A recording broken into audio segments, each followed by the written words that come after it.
Again, there's a replacement there. I assume it's going to be number 17, Landon Burmeister. At the Rover, number 4, Kenyon Phelps, a junior. Burmeister's a junior as well. At free safety, a senior, number 11, Tay Sheehy. At the money, number 3, senior, Jacob Gentry. And at the other corner, number 0, Jake Powell. For Cleveland tonight on offense, it'll be kind of goes back and forth. I assume it'll be number 10, Kason McGowan, but it could be Chase Stevens starting at quarterback tonight. At the tailback, number 1, Isaiah Davis. At the Y-back, number 7, Sam Sarton, senior. At wide receiver, number 5, Reggie Hubbard. At wide receiver, number 15, Trent Collins. At left tackle, number 61, Joster Canales, a senior. Senior, number 53, left guard, Nate Carter. Andrew Dugan, a junior. At center, number 55. At right guard, senior, number 57, Aiden Smith. And at right tackle, 56, Stonewall Charette, a senior. We'll go back to the station as we do the national anthem and the prayer. We'll be back in a couple of minutes. Turn your world yellow with Mayfield Dairy this fall. Whether you're wrapping up a workout or craving a tasty afternoon treat, our rich chocolate milk replenishes nutrients and provides high-quality protein to keep you going. Grab some Mayfield milk today and experience real, southern, sunny goodness in every sip. From our iconic yellow jugs to our delicious chocolate milk, everything tastes better with Mayfield. Turn your world yellow because the best moments are made with Mayfield Dairy. Check out the great deals this October at the Mountain View Nissan of Cleveland Youth Pick event. New 2024 Kick, Sentra, or Versa. $0 down and just $295 per month. Plus, you can save up to $3,500 on new Frontiers, Rogues, and Pathfinders. Want to trade in your old car? Mountain View Nissan offers up to $5,000 over book value for your trade. Shop in person on Exit 20 off I-75. Visit cleveland-nissan.com. Payments are per month for 84 months. Does not include tax, title, or dealer doc fee of $6.99. Must finance through the dealer. Subject to credit approval and pick from new dealer stock. See dealer for details. As a homeowner, I'm always looking for peace of mind, especially when I have a costly unplanned expense, like a cooling system repair or replacement. That's when I turn to the free eScore home evaluation program offered by Cleveland Utilities. This program offers invaluable advice from experts trained and approved by TVA.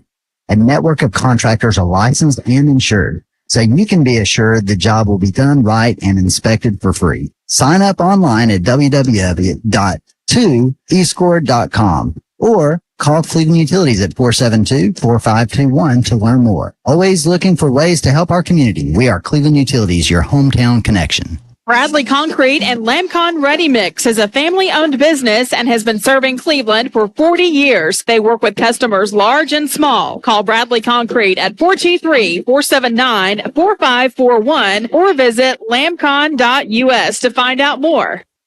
Big news from Honda Cleveland. For a limited time, get the 2024 Honda Accord with financing as low as 1.9% APR. The Accord, a Car and Driver's 10 Best winner for an amazing 37 years, offers sleek design, cutting-edge technology, and legendary reliability. Honda Cleveland is proud to be the Chattanooga region's only Honda President's Award winner for 3 years in a row, plus a Carfax top-rated lifetime dealer. You looking for a pre-owned deal? Our true certified pre-owned Hondas have financing at just 1.99% on select models. They come with a powerful warranty, a 3-day exchange policy, and 24/7 roadside assistance. So you're covered no matter where the road takes you. Honda Cleveland has your ride, backed by some of the best deals and warranties in the business. With Proof Credit, offer ends October 31st. Honda Cleveland, your car, your way, every day. I-75 exit 20, 1 mile east. Hope to see you soon. And so we're ready for the continuation of pregame, and only a couple of moments until we get ready to go with the kickoff. And we'll go to the sideline down to Jason Hildebrand. Jason will have the Dale's Heating and Air tip at kickoff, and also last thoughts before we kick the football in the air. Hey, Terry. Yeah, looking at it right now, the Dale's temperature at kickoff is it's a great 72 degrees, to be honest with you. A little bit less breezy than what we dealt with last week in Maryville. You got a little chilly. Yeah, I'm looking for Cleveland to come out here and one like we talked about earlier. If they play disciplined football and don't, have penalties that are unnecessary, I think Cleveland can take care of business tonight and stop this Bradley win streak against them and come home and be basically the kings of the county tonight. But they have to play disciplined ball and don't give Bradley anything that they don't earn. Thank you very much, Jason Hildebrand, Crawford's Pharmacy, bringing you the sideline report with Jason Hildebrand. And now we'll have the coin toss as it's brought to you by Springdale Heating and Air. We'll talk about Springdale Heating in just a second. These are great temperatures for late October in East Tennessee, but it's going to change sooner or later. And when it does, make sure the heat is working. Don't spend a frosty night in the cold. Springdale Heating and Air, and we'll get to that more in just a moment. Toss has been made, and it's going to be Bradley winning the toss, declining, so Bradley will get the second half kickoff. Cleveland seeing which they want to receive at the north goal and have Bradley defending the south goal. Springdale Heating and Air, old-fashioned friendly and always more than your money's worth.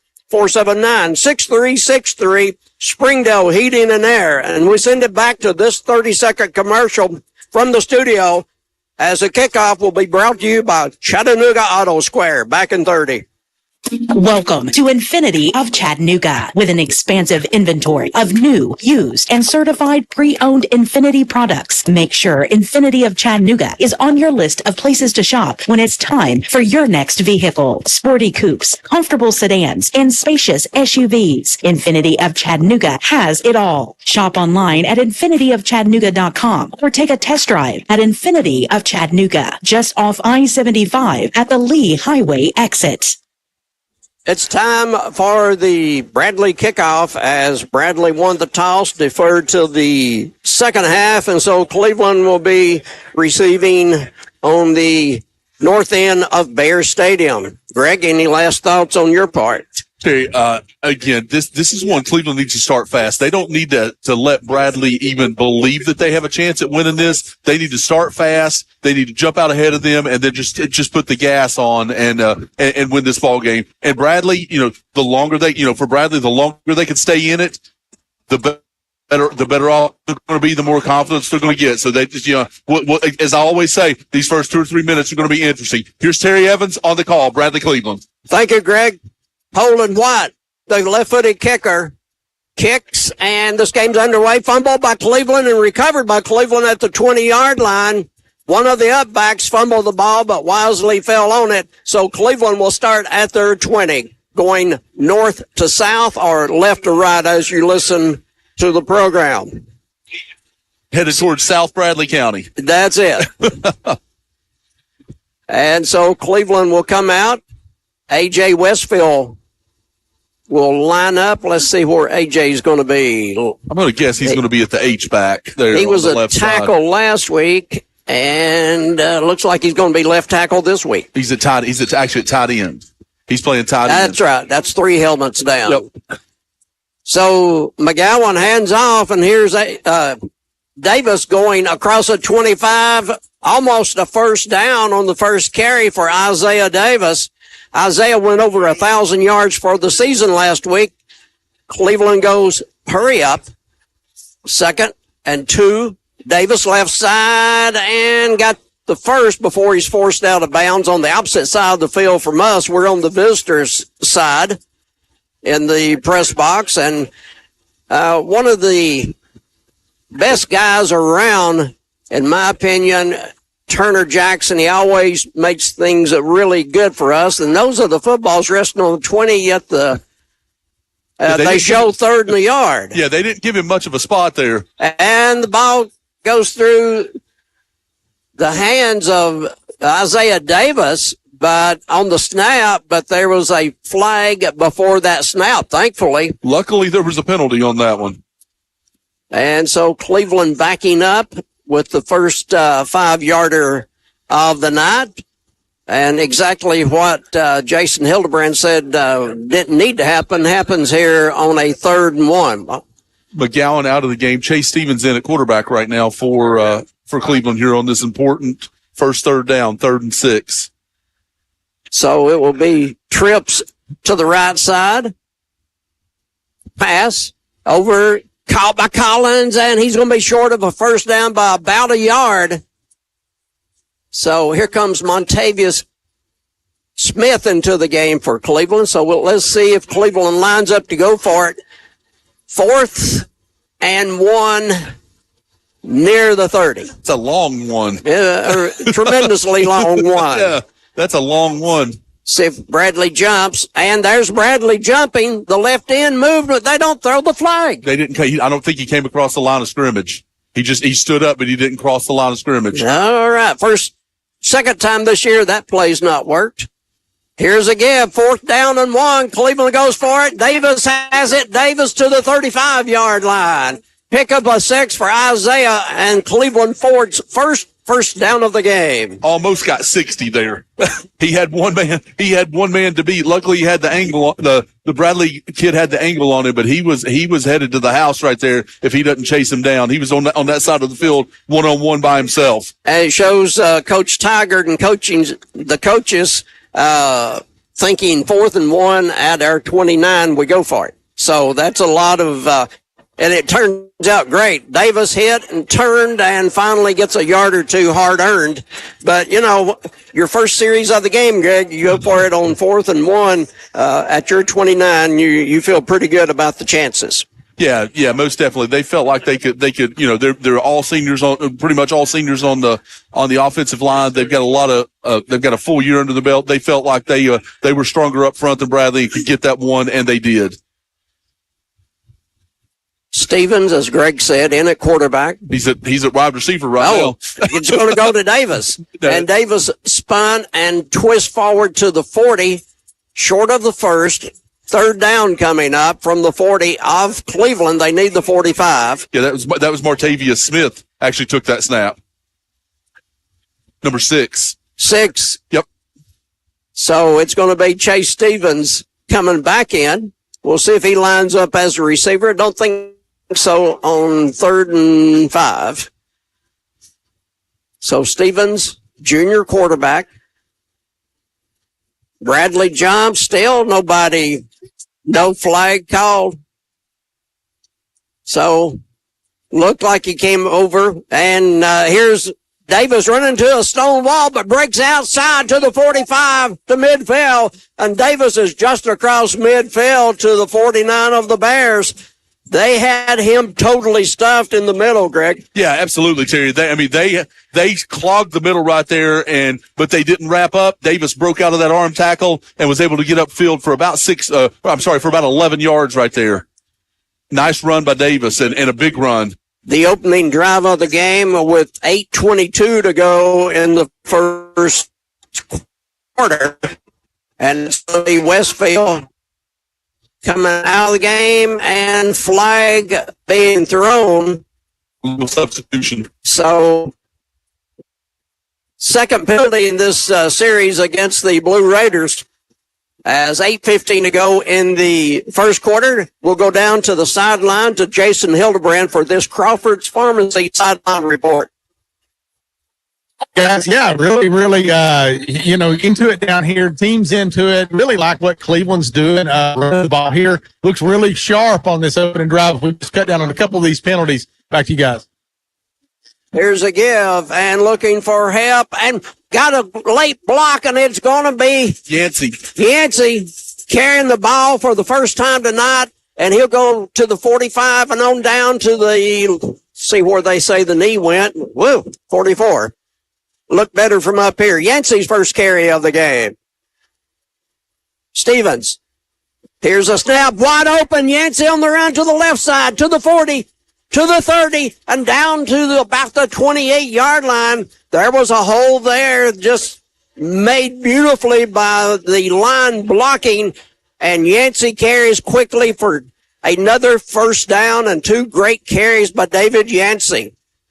junior transfer from Macaulay, who's made a big difference in this season for the Blue Raiders.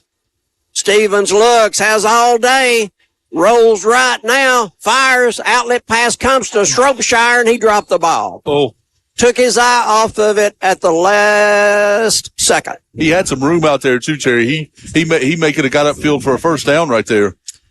Really, really hard running by Yancey there before that play. Yeah, that was a nice couple of runs for him. It's going to be Montavious Smith back into the game. And a flag that I didn't see until just now. Oh, I didn't either.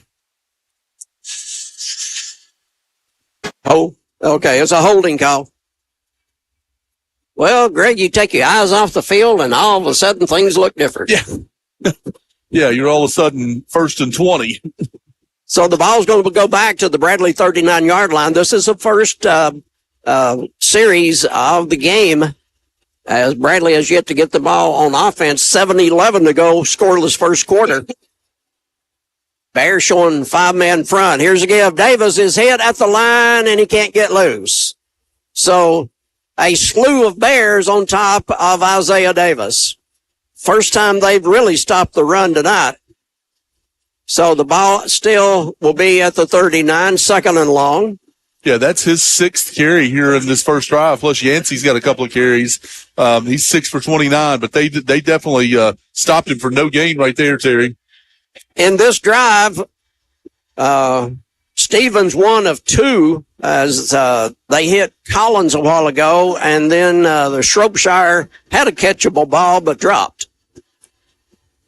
Second long at the Bear 39. Chase Stevens fakes, looks, being pressured, going to be sacked, threw it away, and there was a receiver close by. Let's see if we have a grounding or not. Sam Sarton was in the neighborhood. Yeah, he was in the area. So no grounding call. Sam happened to be in the right zip code, or that would have been intentional grounding. And it's going to be Kason McGowan coming in for the first time. Yeah, that was number 8, Landon Scott. Landon Scott chasing him. So third down and long, and McGowan comes in. Kason, a sophomore. Looks, rolls to the right, has time. Collins wide open on the other There's side. a pass going to be caught at the 35 and down, so it's not going to be near a first down. So fourth down and long coming up. Coming up with the catch was Hubbard. It would have been a long throw across his body, but man, Trent Collins was on the other side of the field by himself right there. I'm sure they'll take notice of that and go back and see if they can find that one later. Montavious Smith in the game and Stevens in the game. It's fourth down from the Bear 35, and they need 20 yards for a first. And Bears jump. So their first penalty of the game. One official telling the other official, not sure. Fairly obvious. Oh, might be a sideline deal.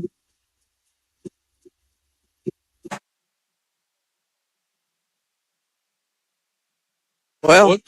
Oh, they're calling no flag. interesting. So, fourth down at the Bear 35. Cleveland a long way to go for the first. 3-man line for the Bears. Low snap. Here's McGowan firing to the corner. Incomplete. So the ball will go over and downs. Cleveland has the ball for 6 minutes and 5 seconds, the opening drive of the game, but will come away empty. Just kept shooting themselves in the foot, Terry. Every time they would get some momentum, they would get a penalty. Got to cut out the penalties, especially in a game like this.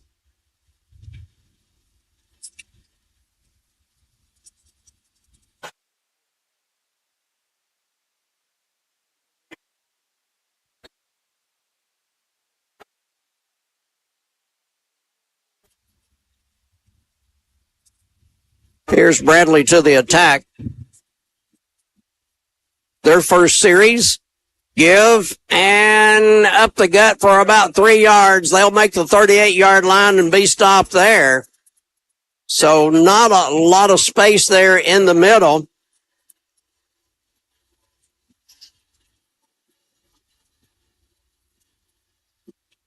Terry, I couldn't see who that was on that carry. Who was that? Did you get the number? I did not.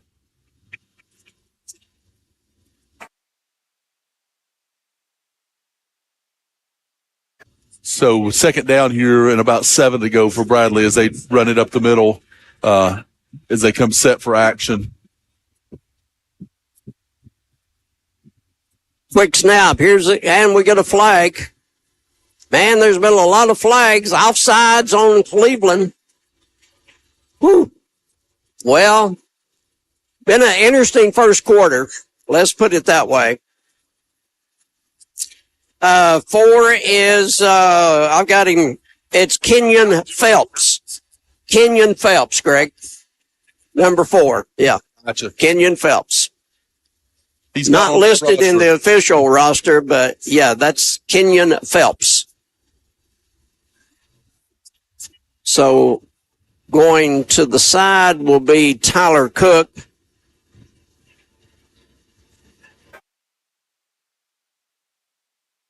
Bradley will be under center. They've gone to the wing T in the last few weeks, and here's Phelps, and he'll go to midfield before he's slung down as Phelps gets the first Bear first down of the first quarter. 4:44 on the clock. After this play, we'll go down to Jason on the sideline. Kenyon Phelps coming in. He was a transfer over the summer from Alabama. He's a junior and has 7 TDs on the year. He will be the tailback. Wing will be to the left side. Cook will give, and Phelps breaks through a little bit, had nothing, but kept fighting. Second effort will get him a couple of yards to the Cleveland 47. He runs hard, Terry. I mean, he's come in and he's running really hard.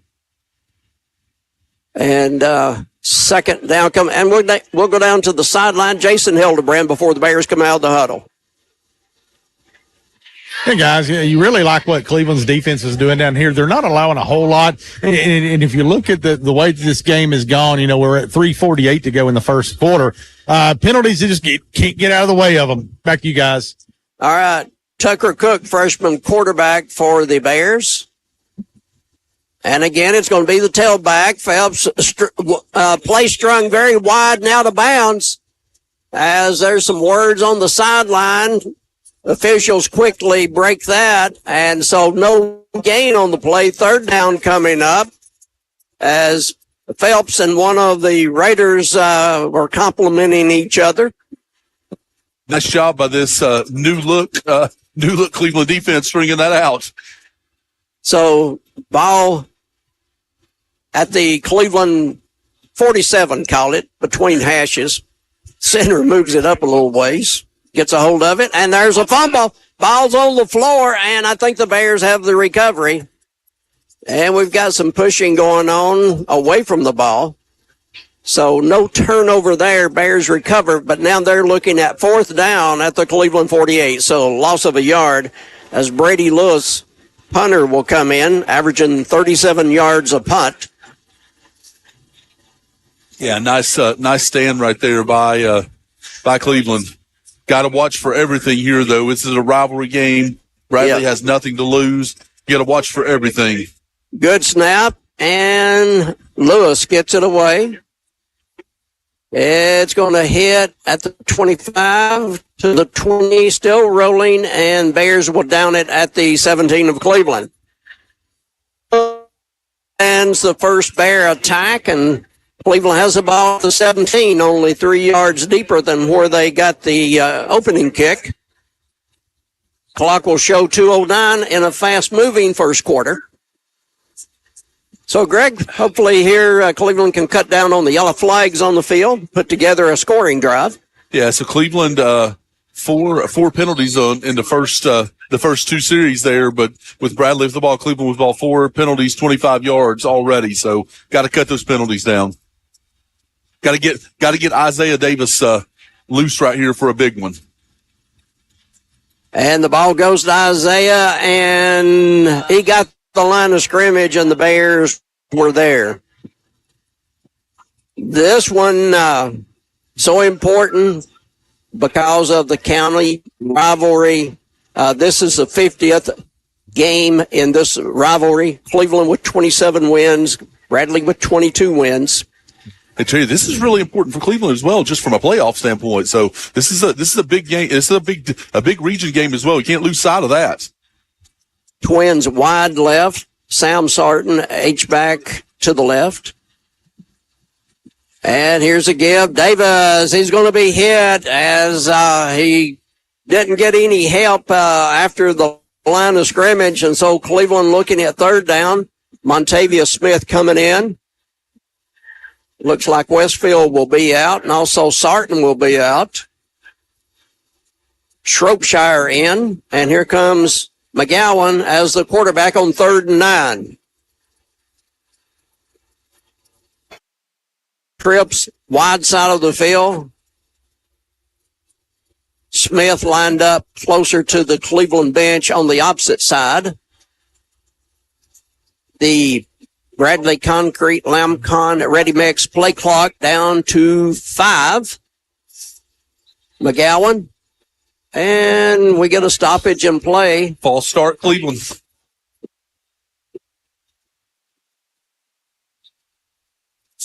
Well, penalty number 5. 5 for 30 in the first quarter. 5 will get you 30. That it will.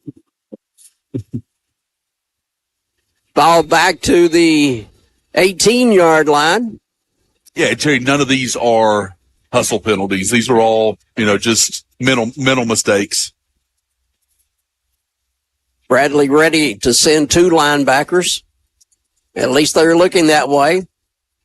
Defensive line moves over to the right a little bit, and here they come up the middle. Protection, and now McGowan is going to fire on the run. Incomplete. As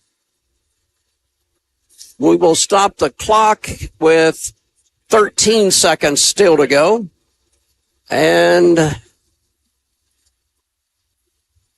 4th down, I kept waiting for somebody to pick up a yellow flag. No yellow flags on that play as Bradley crashed 2 linebackers up the gut. And no, there was a flag. It's going to be declined, ineligible downfield for Cleveland. Terry, let me give a quick shout out. A friend of mine just texted me and said he was listening in tonight. So Todd Mathis, thanks for listening in. Todd's a good friend of mine. We've worked together. So give him a shout out. 4th and 13, and it's going to be Bolaños to receive a good snap at his 3-yard line. Stevens will be the snapper.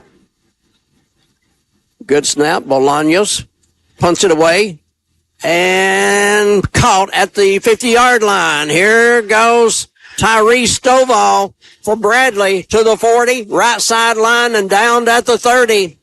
The 6'7" weapon comes through there.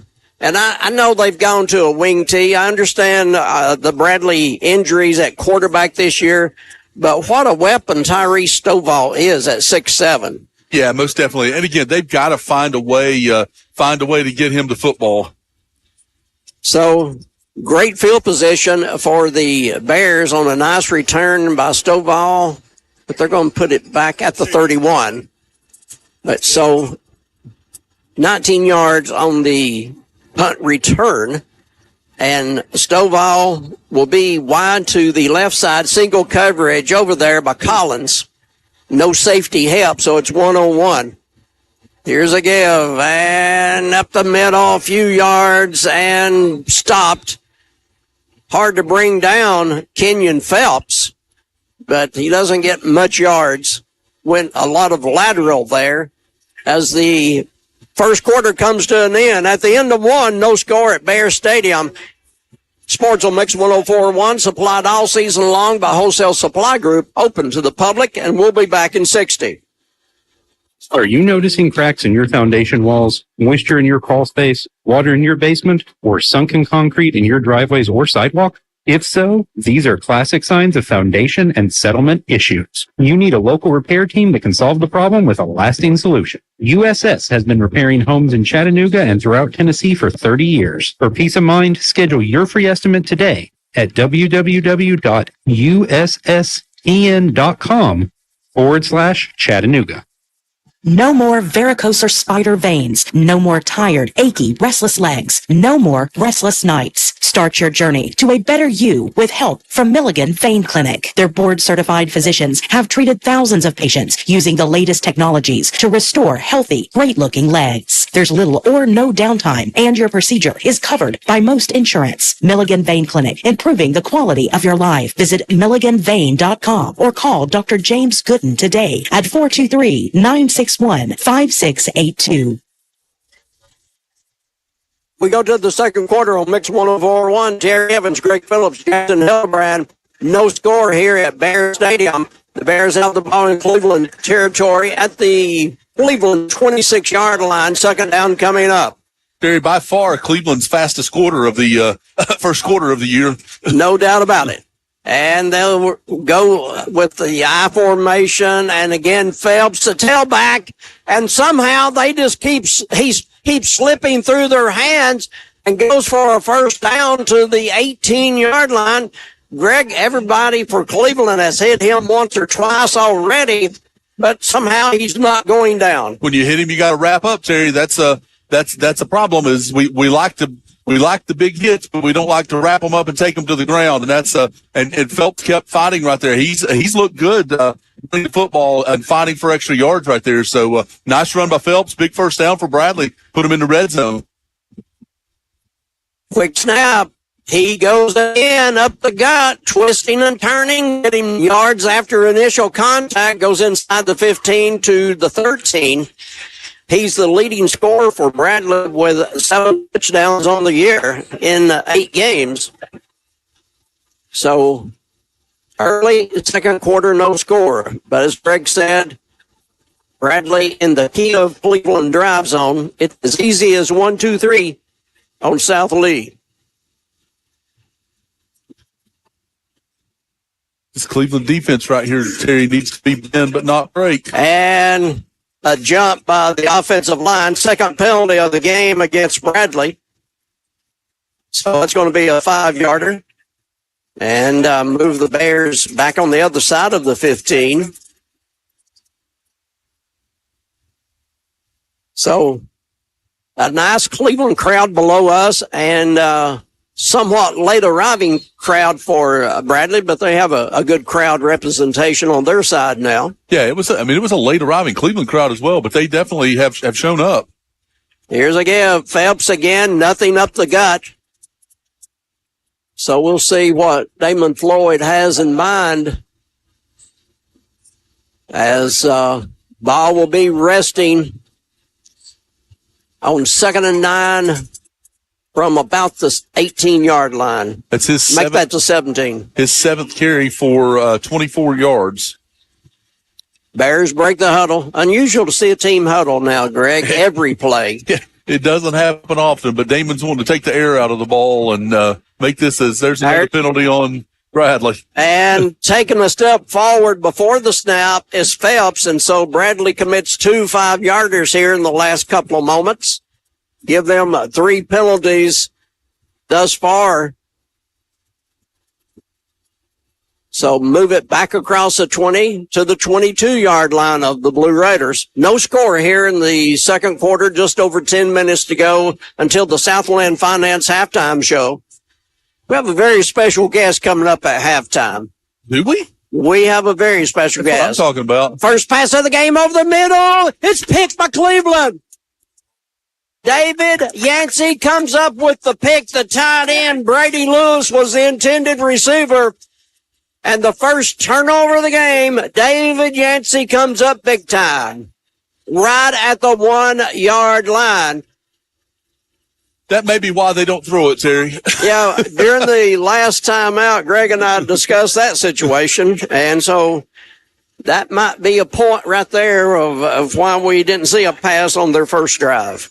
But again, I'm still, you got Tyrese Stovall out there. At some point, you've got to give him a chance to go up and get the football. So Cleveland with their third series on offense, early second quarter.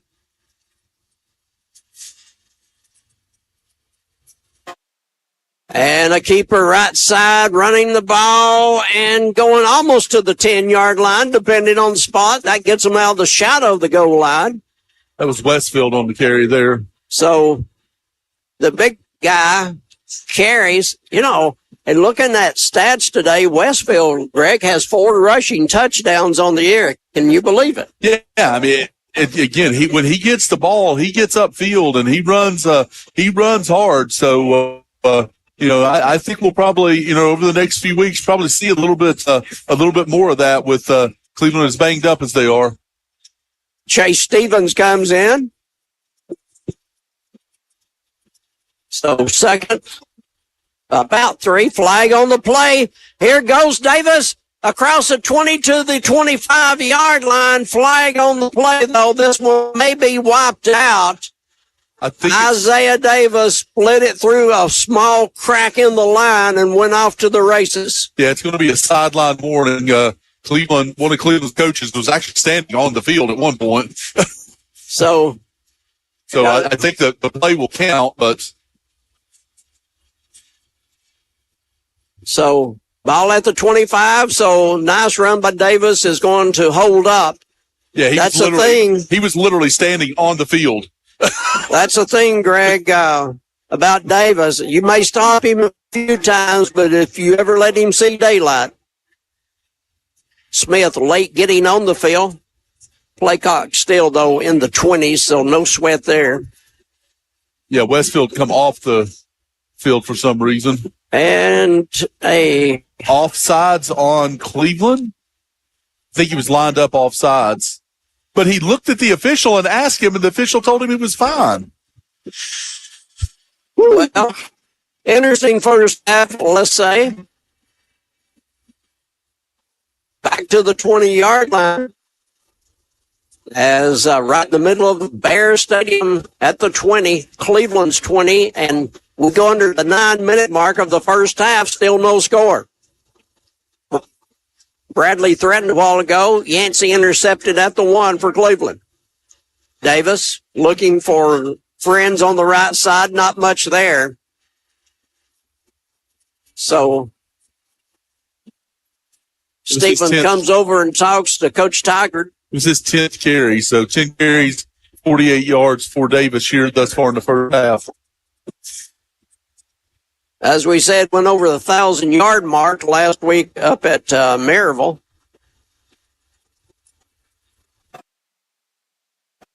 Second and long here for Cleveland. A 0-0 game here midway through the second quarter. Going to be caught at the 30-yard line. So let's see what. Okay, pass is going to be ruled complete, and so Cleveland will be still about 5 yards short of the first. That was Martavius Smith on the catch there. He lines up again to the right side, taking the place of Braden Carroll. There's a give. Davis up the middle. Runs through a would-be tackle and loses his footing at the 40. He was going to make a move on the safety, but lost his footing. It is a first down for Cleveland to the 40. Let's go down to the sideline. Jason Hildebrand on the sideline. Jason? Well, guys, one of the things that you're looking at out here, and one of the things that I'm noticing is Cleveland's inconsistency on blocking on the offensive line. You're getting a lot of good plays, but then some plays, it's like Bradley's getting the penetration and making tackles right there at the line of scrimmage, so Cleveland can't get the run game going. Back to you guys. All right. Thank you, Jason. A pass completed to Collins. He'll get a couple of yards. Here's a pass incomplete. I was going to say it has to be a penalty. I mean, he literally tackled him. There's a flag on the play. Pass intended for Hubbard. He's picked up and thrown down. It was over his head. Greg, go ahead. Yeah. He tackled him long before the ball got there, so little early there. But one of the things to be careful of right there is Bradley read that play very well, so they've got to be careful with that one, because had he chosen to pick the ball off instead of hit the receiver, that could have been a pick six very easily right there. Yeah, they went to that a while ago in the completion to Collins, and so Bradley had seen that movie before.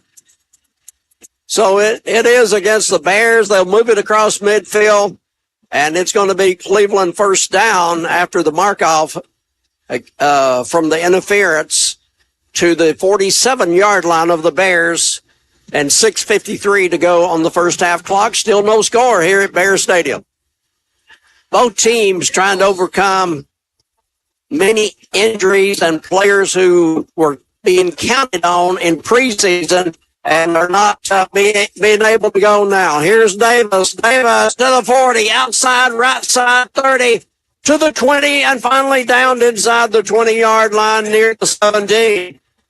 So once again, once Isaiah breaks the line of scrimmage, their linebackers are not getting to him, or he's running through their would-be tackles, and the safeties are having to make the play. 12 carries, 93 yards for Davis after that 31-yard gain right there. Cleveland in the key of drive zone for the first time. Quick pass is going to be caught by Sam Sarton. Got a block from Hubbard. Big Sam goes to the 10 to the 8-yard line. Nice catch and run by Sam Sarton, and give Hubbard the credit for throwing the block there. And for Sam, a senior, that is 4 receptions on the year. Cleveland knocking on the door inside the 10. Davis almost lost his footing, spins, and falls to the 6. So, Shropshire. Davis has lost his footing quite a few times here in this first half, Terry. Not sure what's going on with his cleats and stuff, but he's lost his footing a couple of times. Yeah, it can't be because of a muddy field. No. We haven't seen mud in 6 months in East Tennessee. So, from the 6-yard line. This will be first and goal, Cleveland. And Westfield in the backfield pointing to the side, and it's going to be timeout Cleveland, as they did not have the right number out there, or the right numbers. So a timeout, and we'll take it with them. We'll be back in 60 seconds. L&B Appliance is your one-stop appliance shop, locally owned and operated, serving this area for over 30 years. They offer sales and service. L&B Appliance, located on Durkee Road at Highway 64 in Cleveland, 423-339-3231. L&B Appliance, large enough to meet all your home appliance needs, small enough to appreciate your business. Hey, it's Josh with exciting news from Wholesale Supply. I want to introduce you to Piper's Picks, now available in our Chattanooga, Cleveland, and Dalton markets. Thanks to our partnership with Piper Strummett and our friends at Progress Lighting, Piper's Picks brings you the latest trends and styles in decorative lighting. Browse our curated selection in our showrooms and make lighting your project easier than ever. Visit Wholesale Supply today and discover Piper's Picks, where style meets innovation. To find out more information and a location near you, visit wholesalesupply.us for more.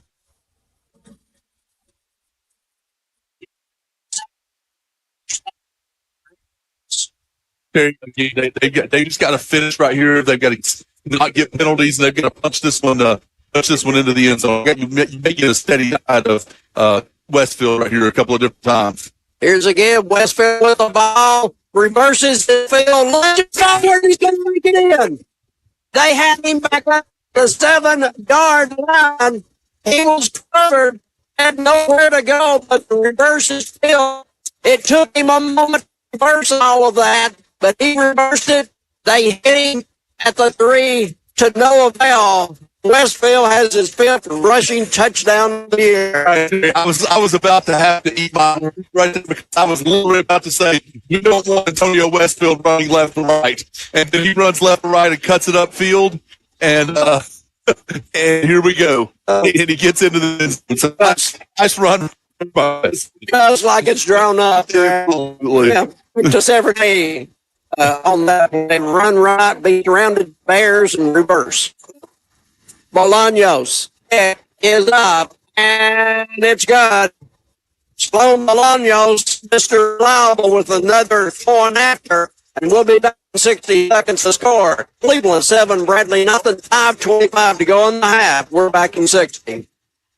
Turn your world yellow with Mayfield Dairy this fall. Whether you're wrapping up a workout or craving a tasty afternoon treat, our rich chocolate milk replenishes nutrients and provides high-quality protein to keep you going. Grab some Mayfield milk today and experience real, southern, sunny goodness in every sip. From our iconic yellow jugs to our delicious chocolate milk, everything tastes better with Mayfield. Turn your world yellow because the best moments are made with Mayfield Dairy.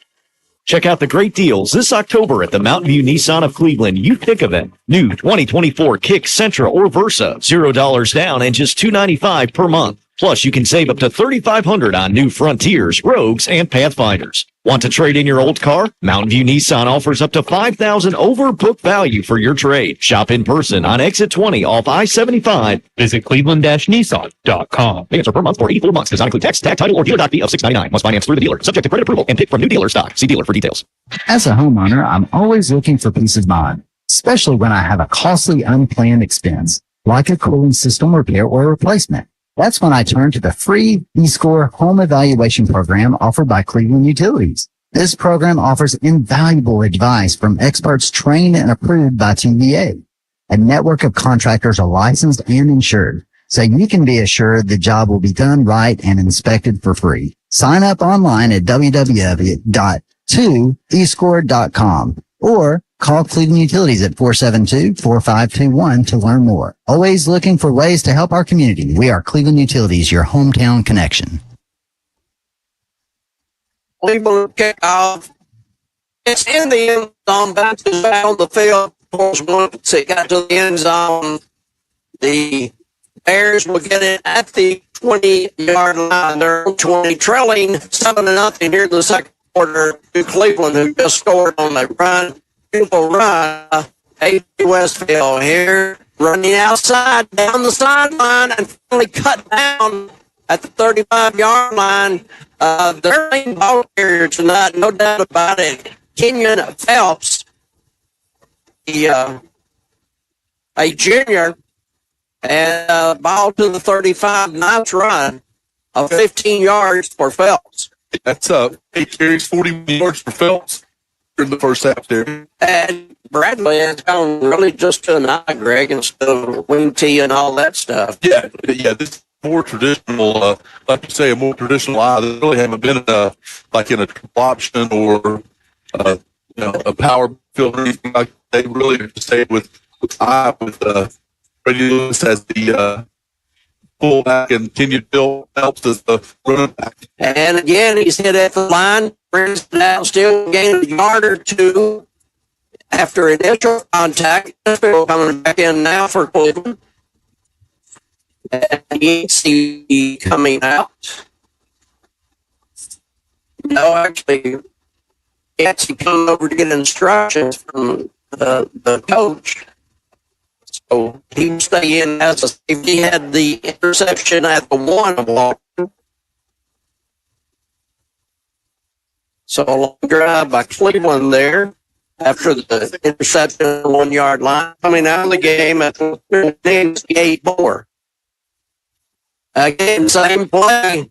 And Kenyon Phelps still trying to power and move and slide and glide. Got a couple of yards more. So interesting third down coming up, Greg. A short 3 coming up at the 42 of the Bears. Who do you think might carry this time? I'm going to go with Kenyon Phelps. Greg likes to play it dangerously. But he's running in behind. Landon Scott tied in. Yeah, it's an H-back. And running in behind Lewis, and they're just going in behind those guys. Well, Westfield jumps off sides. Let's hope it was barely noticeable. Yeah, let's hope he was strong. Other than the 3 Bears that he knocked down, nobody saw it. First down for the Bears after the left side of their line is flattened by Westfield. First and 10 at the Bear 47 o'clock at the 3:41 mark. After this play will go down to the sideline. And Hildebrand with the Crawford Pharmacy sideline report after this.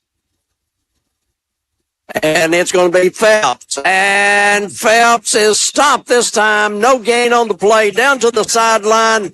Jason Hildebrand. Yeah, guys, you guys hit the nail on the head. You're just kind of talking about the way the game is going. I don't know if I've ever seen this in a Cleveland game. It's 3 minutes ago in the second quarter before half, and it's only been 45 minutes, for real time. But, just running the ball a lot. Cleveland's defense stepping up here and looking pretty good. All right, Jason, thank you very much. As you can tell, student section down. You can tell Jason's on the sideline with all the students around and players and everybody else. Phelps again.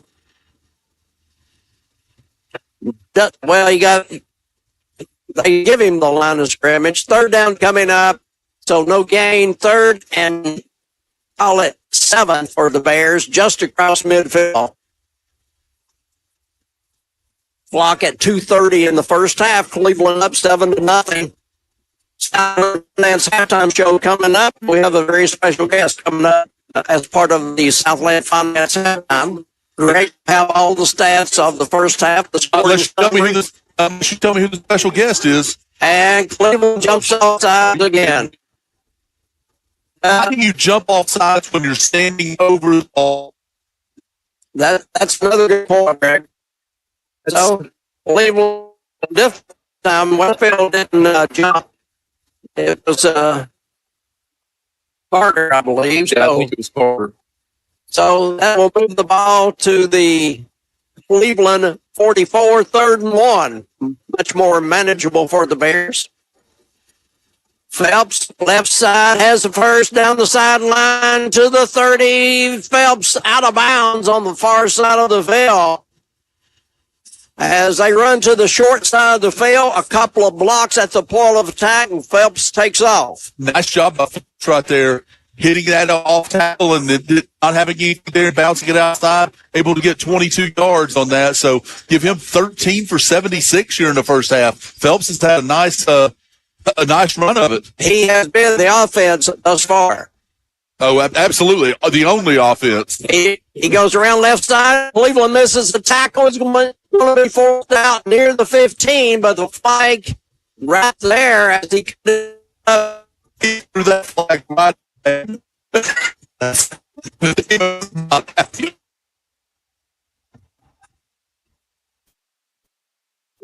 It's going to involve Bears backing up. Hold on, Bradley. And so a big one against the Bears. They had something going there. Phelps had got near the 15, but now the ball will be snapped at the Cleveland 37 with 1:28 on the halftime, until halftime. When Phelps broke that outside, that left tackle had to turn the guy he was engaged with, and when he turned him, he grabbed him, and that was a 10-yard penalty. That happens a lot with those tackles as they break it outside. Pass in the air, going to be caught at the 20, 10, 5, touchdown Bradley. Their first completion, their second throw of the game. The other one was intercepted by Cleveland. Not this time. So Bradley strikes on a nice pass from Cook. So Bears will go, it appears, for the tying point after. Caden Cantrell, a freshman on that catch. White for the point after. Line drive ties the game. So with 1:09 to go till halftime, Bears come back to tie it 7-all. Stay tuned. This one will be a good one all the way through. Don't go away. We'll be back in 60.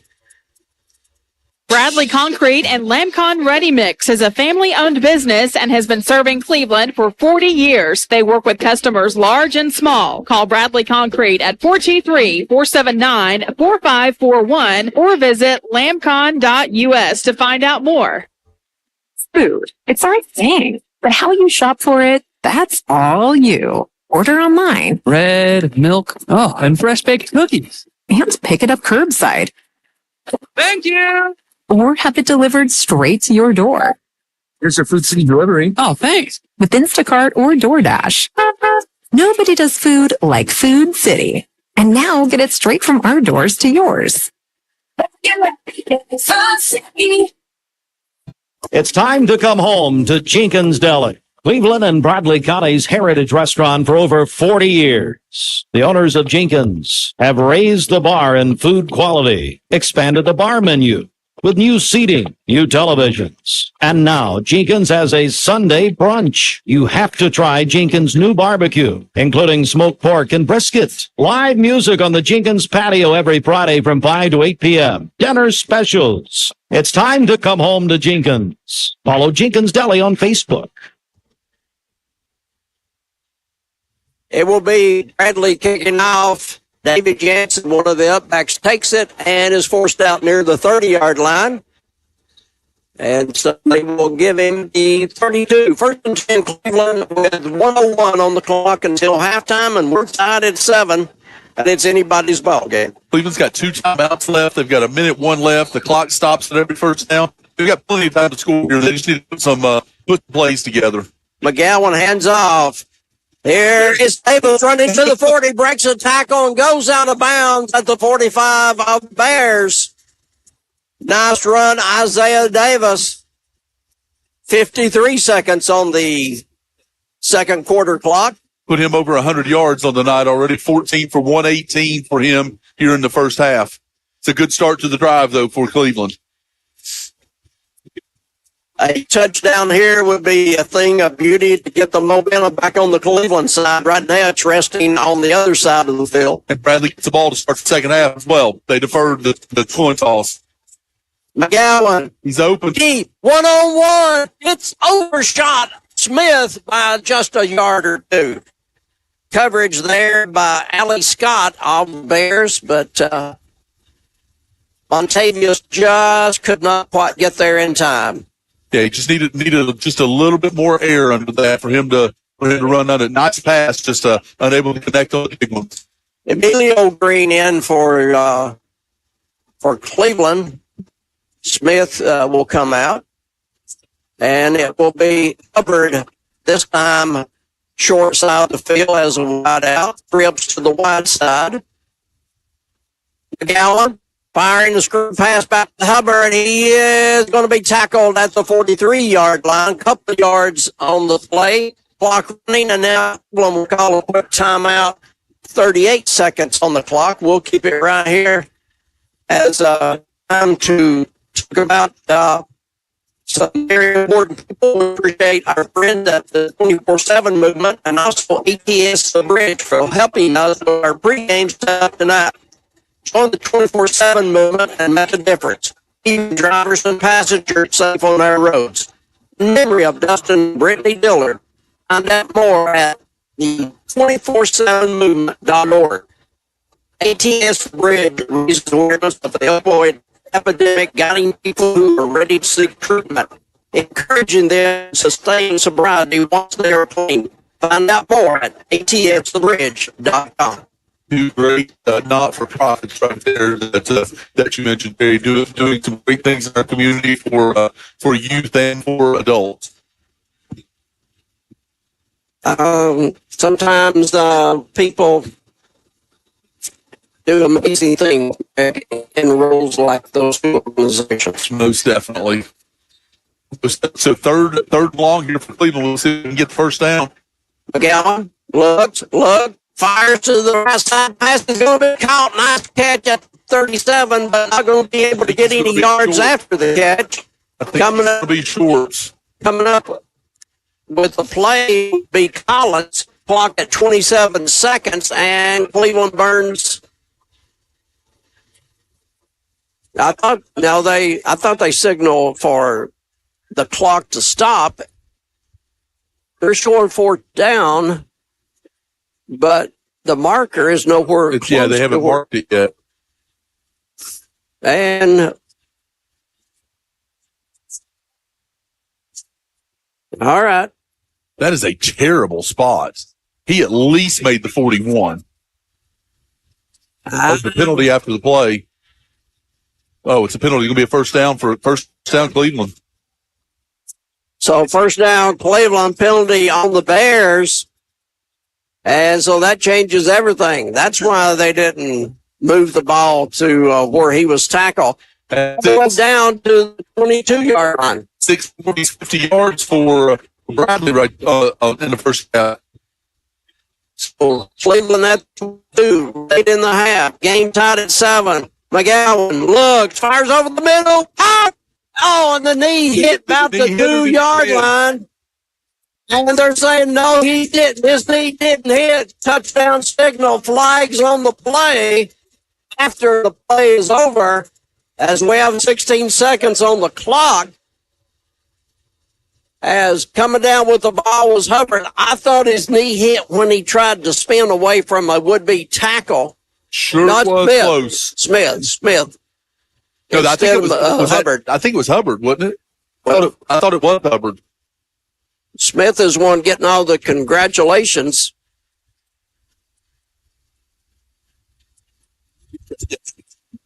So it was Hubbard. Yep. Yeah, the speedster Hubbard. Nice pass right there.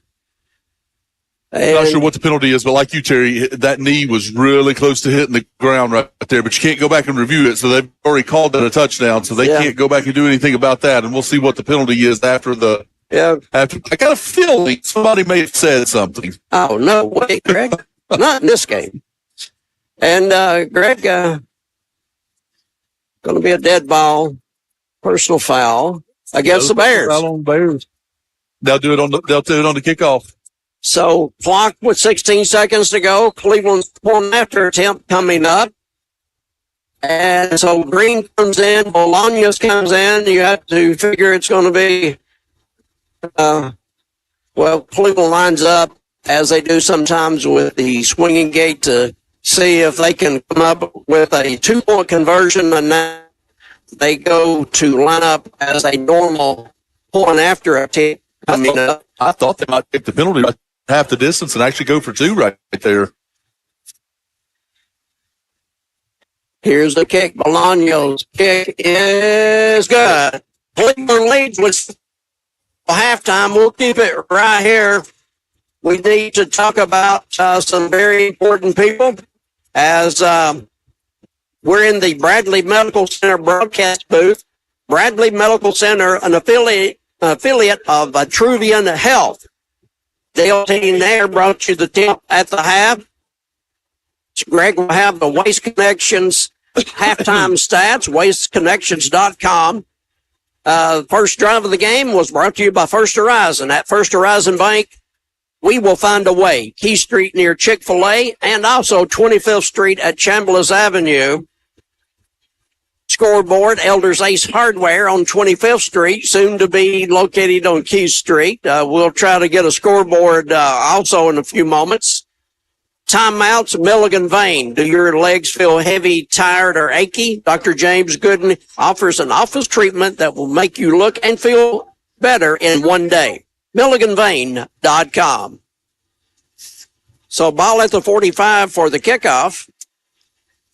Do you want Bolaños to boom as normal, or you want a line drive? What are you going to do here, Greg? I'm on onside kick. Because Bradley can't throw it that far to get a touchdown. I'm on onside kick. See if I can throw one in the end zone right here. But we'll see what happens. Not a bad idea, Greg. So nothing to lose.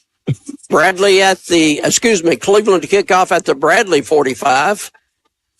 Kind of a pitch kick, going to hit at the 15, going to roll to the 10, to the 5. Bradley's going to get it and fumble and picked up by a Bear to the 10, to the 20, and down at the 25. And that one only took 7 seconds, but it seemed a lot longer. Wait, that took 7 seconds. The clock guy was watching the play, I think. Well, nothing like fun at the old ball game. Late in the half, clock still has 9.9 seconds to go. That could have been a disaster for the Bears right there, fumbling down inside the 5. Luckily for them, teammate picked it up, and he sprinted for a while till defense closed in. I thought with the Raiders converging on the loose ball there, maybe nobody was deep. Somebody covered. Yeah, I would assume he's just going to fall on the ball here. Yeah. And Cook will kneel down. That's going to bring the half to a close. In the first half, it's going to be Cleveland 14, Bradley 7. We'll take a 2-minute break and be back. This is sports on Mix 104.1, supplied all season long, but wholesale supply are open to the public.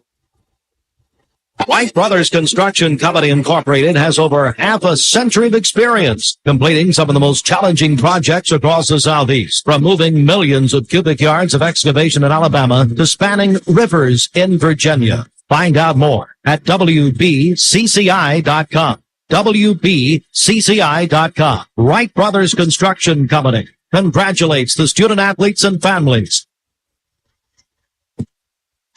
Here on Mix 104.1, halftime score is going to be Cleveland 14, Bradley 7. A very special guest with us. We're so happy to have Bianca Hensley, basketball coach of the Cleveland Girl Lady Raiders. Went to the state tournament last year. Her first year, Cleveland High School. Yeah, very good to see you. Thank you for having me tonight. Atmosphere. Absolutely.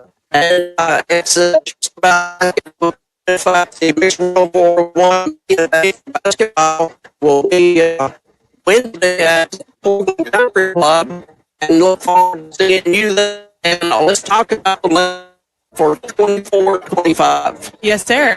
We're trying to get things started. The girl and myself are so the preseason. There's been a lot of conditioning, a lot of lifting.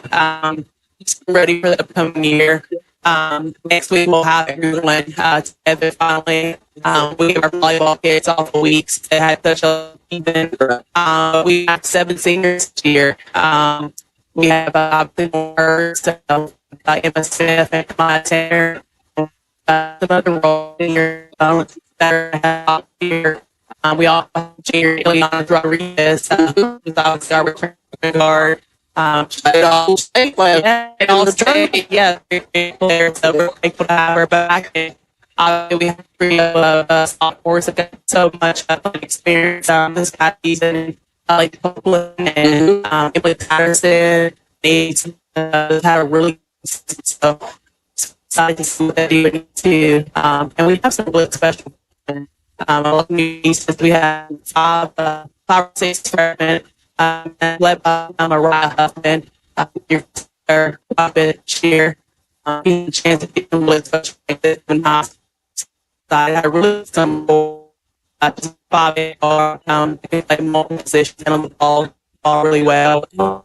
We have Addie, so big and she's harder than me every day. She's very against my outside. With that, it's going to where she got one pattern, and then we have another guard today, very versatile, and has chance, the year, so we're very excited about it. The difference between 12 months ago when you were preparing for your first season and season. Me and do it in year 1, a lot of kids experience and we lost that senior. Then obviously who had still been young kids and have the experience. So I feel like our group is coming to best of youth that know a bit of experience. And really excited here. I think we'll be more special than last year of us having experience and just get to got a chance that I think that would tend to have a special year about it. You go to Florida during the holidays for a tournament down there. You've got some tough competition down the schedule. You talked about that. Yeah, so obviously we want to back to where we were. Obviously before good ways of competition, our schedule at home. Obviously, our first home game is against Bradley. Coming to states. Obviously, we're going to the city. Great competition down there. And over seeing group last year, and obviously it's going to help us get postseason play. Well, I appreciate you coming up. Coach, I enjoyed the heck out of last year. It was a pleasure to cover your team. You always carried yourself with dignity and respect. And see, whenever I talk to people, I ask about the late players, not the weapons that you have and what they can do on the court, but to me, each of your girls was so classy, and I think it came down from you as a coach, your husband as a coach. I think it just drifted down to where the ladies were very special and carried themselves so well. And I think people watching your team respected the pulling party of the crowd and I think you made a tremendous impression on the program and the key coming through the program. And it was a pleasure just to cover your team last year. I look forward to this year. Thanks so much. That's such a compliment.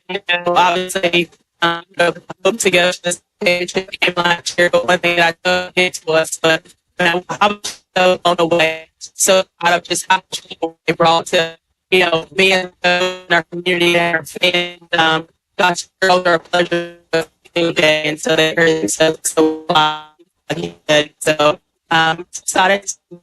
come visit. So thank you so much. What is your time with you? Wednesday at meeting. Thank you very much. Okay, the Lady Raiders, we'll take a break and come back in a few minutes. It's the Southland Fines halftime show. We'll be in a couple of moments. It's Cleveland 14, Bradley 7 at the half. Hey guys, this is Dan Good from Crown. Just reminding you that Crown Jeep is Cleveland and Bradley County's Jeep headquarters. At Zaxby's, we don't just make chicken fingers. We make the most premium tenderloin, 12-hour marinated, hand-breaded, fried to golden perfection. Deserves not one, not two, not even three, but your choice of 12 dipping sauces chicken fingers. Chicken fingers that you could dip, dunk, or drizzle in ranch, and Zax sauce, and spicy Zax sauce, and honey mustard, and tongue torch, and barbecue. Good time. Sausage. Zaxby's. Grandpa, how long you been with Grandma? Well, Jimmy, going on 51 years. So she's got your back. Got my back? I mean, she looks out for you. You're like her number one priority. She puts you first. Jimmy, you're talking about loyalty. Yeah, I mean, when you need something, she pretty much drops what she's doing. Jimmy, it's kind of like the Priority Club at Springdale Heating and Air. No matter how many regular clients are in line for heater service, when a Priority member calls, they go to the top of the list. So you're like a Priority Club member with Grandma. I guess that's a good way to look at it. Hey, look, Grandma's cookies are done. Oh, but we're not supposed to eat them till after dinner. Go ahead, Jimmy. I got your back. Springdale Heating and Air. Old-fashioned friendly. And always more than your money's worth. 479-6363. Tennessee Valley Urology is the home of the no scalpel vasectomy. Find out more at tnvalleyurology.net or call 423-472-3201. Purchase 4 Bridgestone Dueler AT Revo 3 or Dueler AT Ascent tires to be eligible for $100 instant savings. Or purchase 4 Firestone Destination XT, Destination AT, Destination AT2, Destination MT, Destination MT2, Transforce AT or Transforce AT2 tires to be eligible for $100 savings. Limit 2 per household at Cleveland Tire Center, 4699 North Lee Highway in Cleveland. Mix 104.1 is powered by Duracell. Pediatric Dentistry and Orthodontics of Chattanooga is excited to announce the opening of their new Cleveland location at 680 Stewart Road. Our new location is combined with pediatric dentistry and orthodontics all under one roof. From routine dental cleanings to braces, we've got you covered. We can't wait to see you at our beautiful new office. Give us a call to get scheduled at 423-541-5500 or visit www.pdoc.com. pediatricdentistry.com. Pediatric Dentistry and Orthodontics of Chattanooga, where success starts with a smile. Solutions Finance of Tennessee, your hometown lender. Locally owned and operated. Loans for used cars, motorcycles, ATVs, home improvement, furniture and appliance purchases, and other worthwhile purpose. Solutions Finance. Keith Street, phone 339-6772. This is Dr. Brian Beard with the Center for Cosmetic Dentistry. CAD-CAM technology allows us to make your crown or veneer in one visit. No temporary, no sticky impression. We've had this technology for over 25 years now and have really perfected it so much that I prefer it for some interior cosmetic work. The color, the shapes, the contours are in my hands and not in a third-party lab that doesn't really know what the patient wants. Give us a call at 476-6541. Come see the Center for Cosmetic Dentistry difference. ESPN Radio returns to Southeast Tennessee. ESPN Cleveland 101.3 FM is the new home of the Paul Feinbaum Show, Greeny, The Drive, and more of your favorite shows. Listen on air or at ESPNCleveland1013.com. ESPN Cleveland 101.3 FM. Thank you for choosing Whirlpool, where we are committed to being the best global kitchen and laundry company in constant pursuit of improving life at home. For more information on Whirlpool, please visit whirlpool.com. When it comes to protecting what you love, you want an insurance agent that cares more about your world, more about what you need. And that's exactly what you will get with Cleveland Allstate agent George Gray. An agent who doesn't just know what it's like to live in Cleveland, but one who wants to protect life here as much as you do. Contact him for your free quote today. Allstate, you're in good hands. Allstate and affiliates offer products and services subject to availability, terms, and conditions. No more varicose or spider veins. No more tired, achy, restless legs. No more restless nights. Start your journey to a better you with help from Milligan Vein Clinic. Their board-certified physicians have treated thousands of patients using the latest technologies to restore healthy, great-looking legs. There's little or no downtime, and your procedure is covered by most insurance. Milligan Vein Clinic, improving the quality of your life. Visit milliganvein.com or call Dr. James Gooden today at 423-961-5682. Hi, I'm Chuck Martin. Recently, I lost my wife after a 2.5-year battle with cancer. If you want someone that will treat you with dignity and give you personalized service and show you compassion during the hardest time of your life, then you want Pool Funeral Home and Cremation Services. That's who I chose, and I'm very glad I did. Pool Funeral Home and Cremation Services, serving your family like our family. Visit us online at efhcleveland.com or call 423-472-1152. Leisure Time Bowling is Cleveland's party place. Birthday parties for children, teenagers, and adults. Birthday parties at home take a lot of work, a lot of decorating, cooking, cleaning. Let Leisure Time Bowling do the work for you. Custom party packages are available, including some with Cosmic Bowling. Call 728-2988, 728-2988, ltbowling.com. And we're back. Halftime at Bear Stadium, 14-7. Cleveland on top on the Southland Finance Halftime Show. To tell you all about it, Greg Phillips. Thank you, Terry. I got to find my glasses first. Oh, there they are. I can't see anything. All right, so we'll start with the scoring. No scoring in the first quarter. In the second quarter, Cleveland Westfield with a 6-yard run. Bolaños with the extra point to make it 7-0. Bradley comes back and takes it straight down the field, a 37-yard pass. Cook to Cantrell for the touchdown. White with the extra point to make it 7-7. And then right before the half, with about 20 seconds left, McGowan to Hubbard, 22-yard pass. Bolaños with the extra point for your halftime score. Cleveland 14 and Bradley 7. For Bradley Central, Tucker Cook was 1 of 2.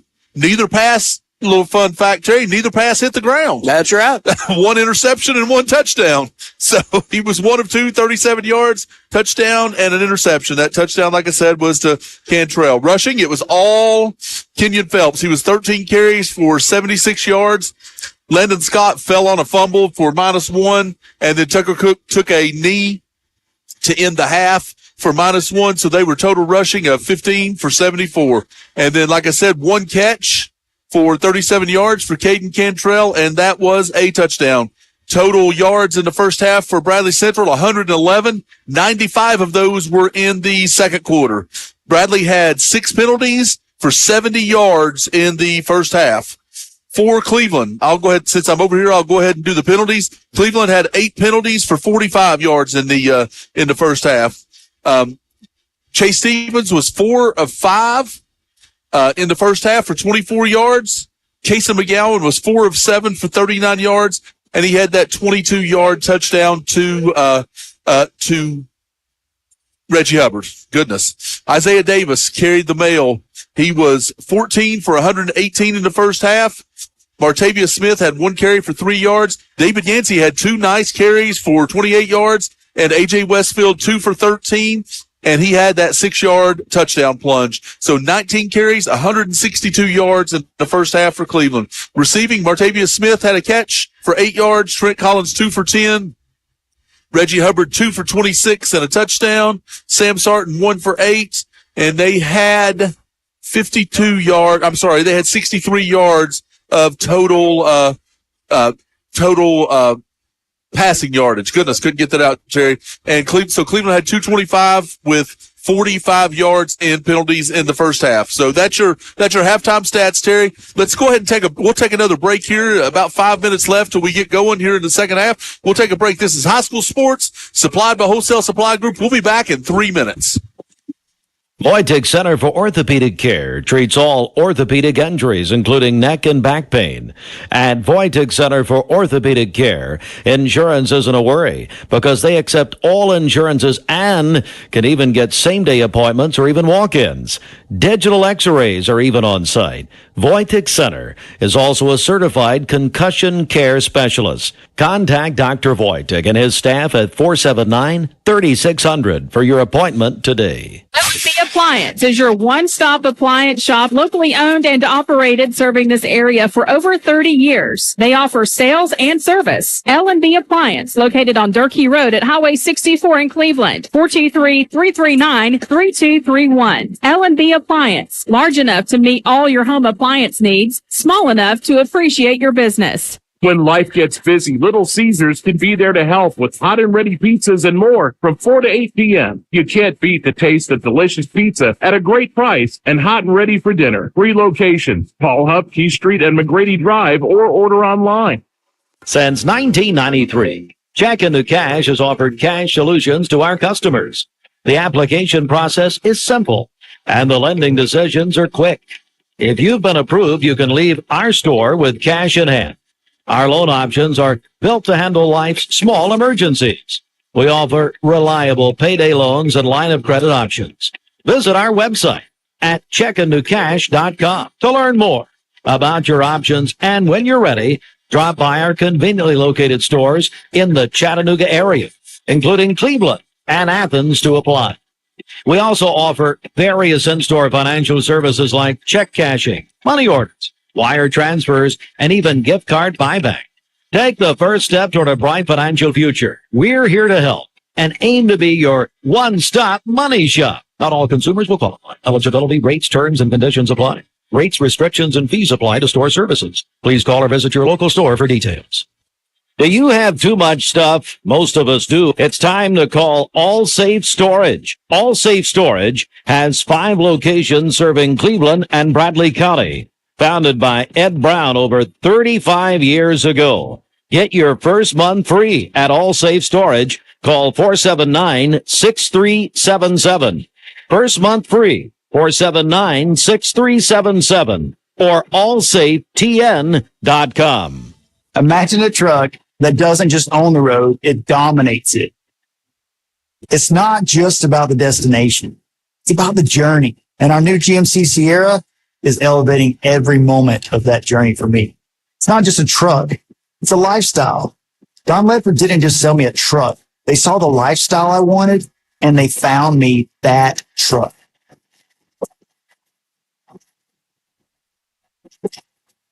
Hometown service with a smile. If that's something you haven't experienced in a while, then maybe you should talk with the friendly staff at Joe Rogers Office Supply.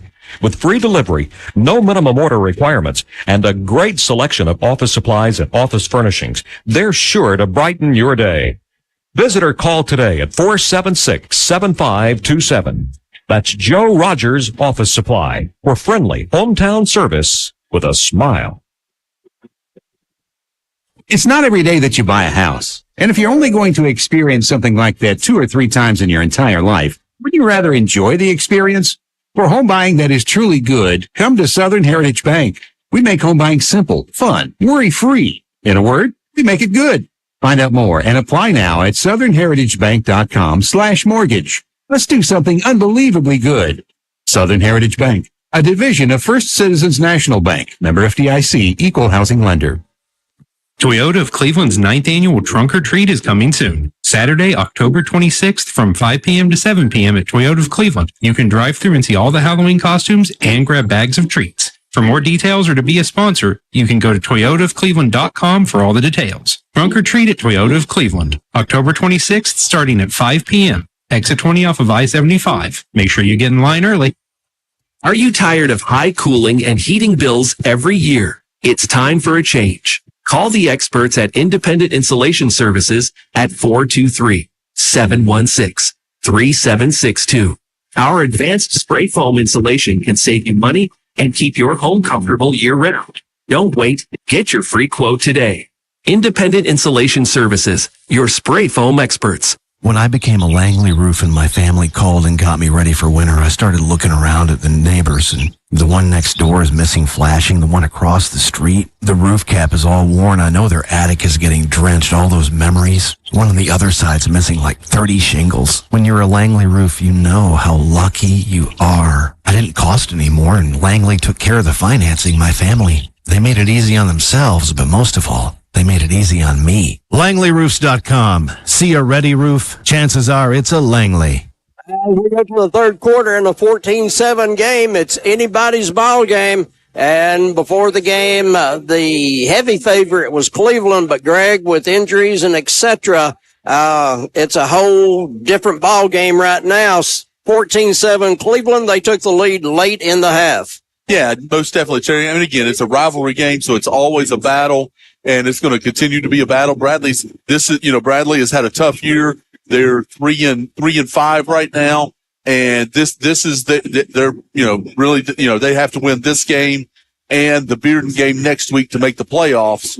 So this is their season tonight. So again, they win this one, they have a fighting chance, but they're going to do everything they can here in the second half to win this one. I'm sure we'll see some trick plays in the second half and just some different things because this is their season. And again, it's a big game for Cleveland as well, as they want that number 3 seed, but they just again, they're trying to get rid of a 9-game losing streak here with Bradley. So, it's all kinds of backstories and things going on in this game.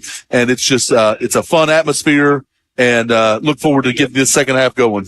Absolutely. And, so therefore, defenses, controlled the first half. Penalties were, a big problem for both teams in the first half, killing drives and making, third and long, decisions. So, we'll see here in the third quarter what transpires, who comes out fired up. Bradley, as Greg pointed out earlier, will get the ball as they won the toss, deferred until the second half. And so we go to an exciting third quarter at Bear Stadium here in beautiful late October in the Cleveland area. Terry, again, like I always say, these first 3 minutes are going to tell us a lot about this second half. It's going to be important for Cleveland to go out and shut Bradley down and get the football back, and Bradley's going to want to come out and their plan is to come out and try to tie this game up right here. No doubt about that. As Cleveland with Bolaños to kick off, Greg, I don't know if now's the time for an onside, but Coach Tigert has been known to do the onside at unusual times. So we'll see if he wants that in the playbook or if he'll kick deep. Yeah, it'll be interesting. I think they'll kick deep just because they don't feel like Bradley, they want to make Bradley prove that they can move the football. Absolutely. So we'll see what happens here, but that hasn't stopped them from onside kicking before. No, but we'll see here just to throw a little expectations out there. So see what this one brings as we go to the third quarter. Cleveland on the road next week. Blue Raiders will have to go a long way in the playoffs to get back to Raider Field. So next week on the road to close out the season, the regular season, and that's at Hardin Valley. That is a Thursday night game. Halloween game for the Blue Raiders going up to Hardin Valley on Halloween. So it's a Thursday night game. Kickoff 7 here on Mix 104.1. If you can't be at Hardin Valley next Thursday night, not Friday, but next Thursday night, Cleveland will be at Hardin Valley for a Halloween game. Here's the Cleveland kickoff. Going to hop and take the unusual hop. Ball is going to be recovered by Cleveland's Hubbard.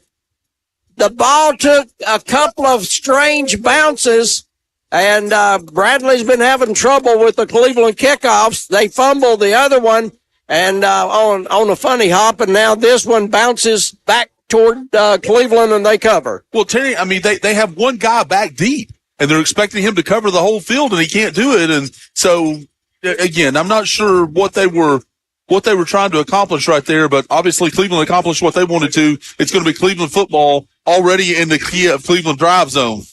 And so a score here is huge. Not saying that you win the ball game here, but a score here is going to be huge because Bradley only averaging about 19 points a game, and that includes a couple of games where they scored big in the 40s and 50s. And on the first carry, Davis is down and lost the ball, and Bradley has recovered a third 19. Cleveland turns it over with a fumble by Davis at the 19-yard line. Wiley Suskiewicz on the fumble recovery. He is their leading tackler, and so he comes up with the covered fumble there. And so the celebration was short-lived at Bear Stadium, Jimmy Lovell Field. That's an emotional roller coaster right there. It's an up and down game. So Bears to the attack. Cook still at quarterback, the freshman. Cleveland's line, and Cleveland moved a little bit, adjusting the D line, and Bradley is called for moving and 5 yards against the Bears. So right off the bat, ball will be spotted back inside the 15 to the 13-yard line for Bradley, making it 1st and 15 coming up. Terry, can I give another shout out here? Please do. So my son Brody and Aubrey, his wife, are in town. So they just sent me a text saying they were listening. So shout out to them. They're in town for a wedding this weekend. I think Brody's studying more than the wedding, but they're in town for a wedding. So shout out to them.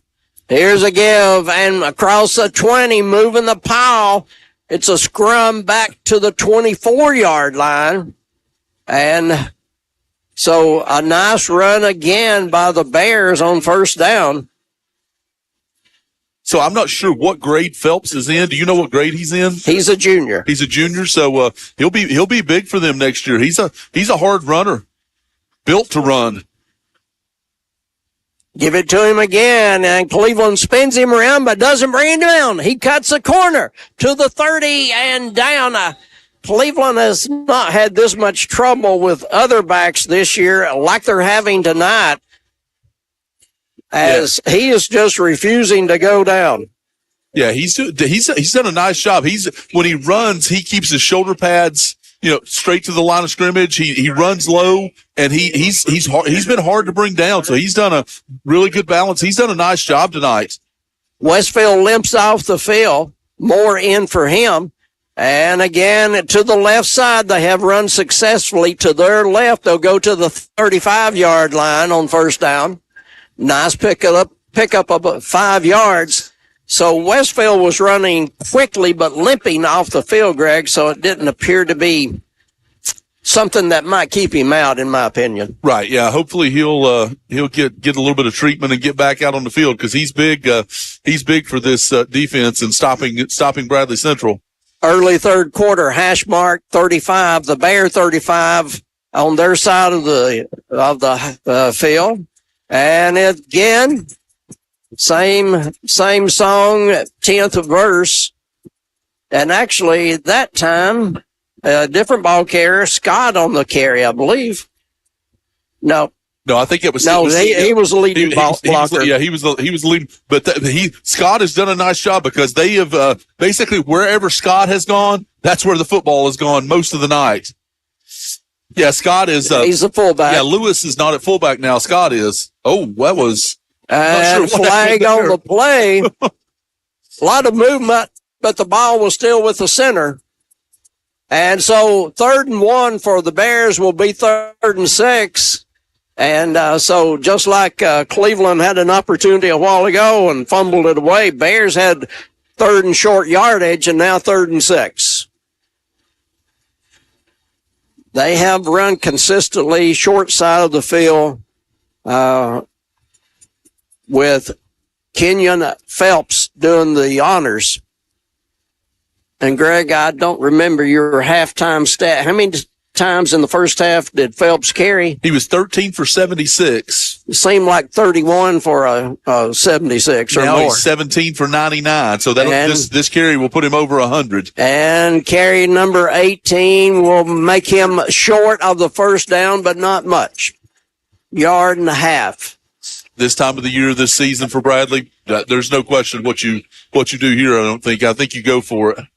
Clock at the 8:50 mark of the third quarter. Cleveland up 14-7. After this play, 4th and 1.5 yards. After this play, we go to Jason and the Crawford's Pharmacy sideline report. Cook under center. Looks to Damon Floyd. Gets back under center. About 1.5 yards to go here on this big 4th down play. Freshman Phelps. Phelps has his first down. Phelps will drive it to the 43-yard line. Here's Jason Hildebrand.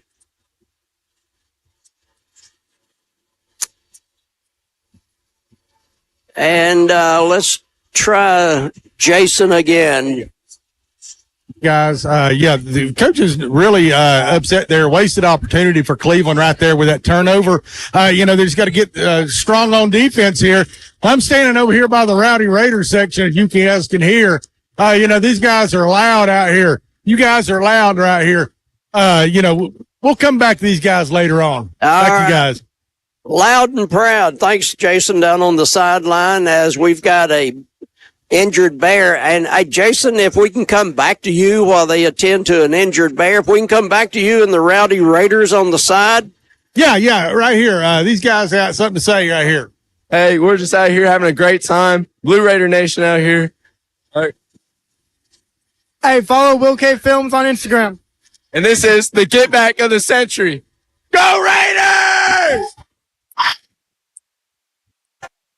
All right, so they're rowdy down here. They're having a good time out here tonight. And, like I said, everybody over here is, thoughts and prayers over here for the player down on the injured on the field at this moment. Back to you guys. All right, Jason, good work there. We enjoyed you having the students on there, the Rowdy Raider students, and they're still attending to a Bear on the field. So we've got a momentary timeout. We're going to send it back to Keeley at the station. Keeley, the best board op this side of the Mississippi. Keeley, back to you for 60 seconds. Our legal system is complex, and your case may impact several areas of the law. Don't just hire a lawyer who focuses on one thing. Hire a team of experienced attorneys ready to handle your case wherever it may lead. Call Logan Thompson, one of the area's most respected law firms. From personal injury to criminal and family law, from contract disputes to disability, the team at Logan Thompson will work together to ensure you are well represented and well compensated. Logan Thompson, we fight to win. Ready to take your career to the next level? At Tennessee Wesleyan University in Athens, our degree completion programs are designed with your busy life in mind. Whether you're balancing work, family, or both, our online classes make it possible to finish your degree on your terms. Degrees are offered in business, criminal justice, and nursing. Join a Tennessee Wesleyan family that's dedicated to your success with personalized support to help you every step of the way. Visit tnwesleyan.edu to learn more. Back here at Bears Stadium, and a very special Hardee's Friday Night Blitz coming up. Our buddy Jacob from up at Walker Valley is going to be Hardy's Friday Night Blitz guy tonight, and that's going to make it. And Ephraim. That's going to make it very special. Timmy Gay, a sophomore offensive lineman, is the Bear who's being helped off the field, gingerly walking, being helped off the field, and so hopefully for him, it's going to be a short recovery to whatever the situation is. So interesting, Terry, when they walk back on the field, Phelps is not on the field. He's about the 37-yard line, kind of limping gingerly over there. So we'll see who's coming in at running back for Bradley. So under center will be Cook and he fumbles the ball, but recovers it himself.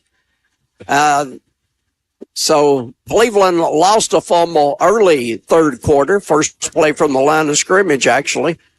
So Bradley recovers theirs to make it 2nd and 11. Rashawn Beard in at running back for Bradley. Yeah, a transfer from Cleveland.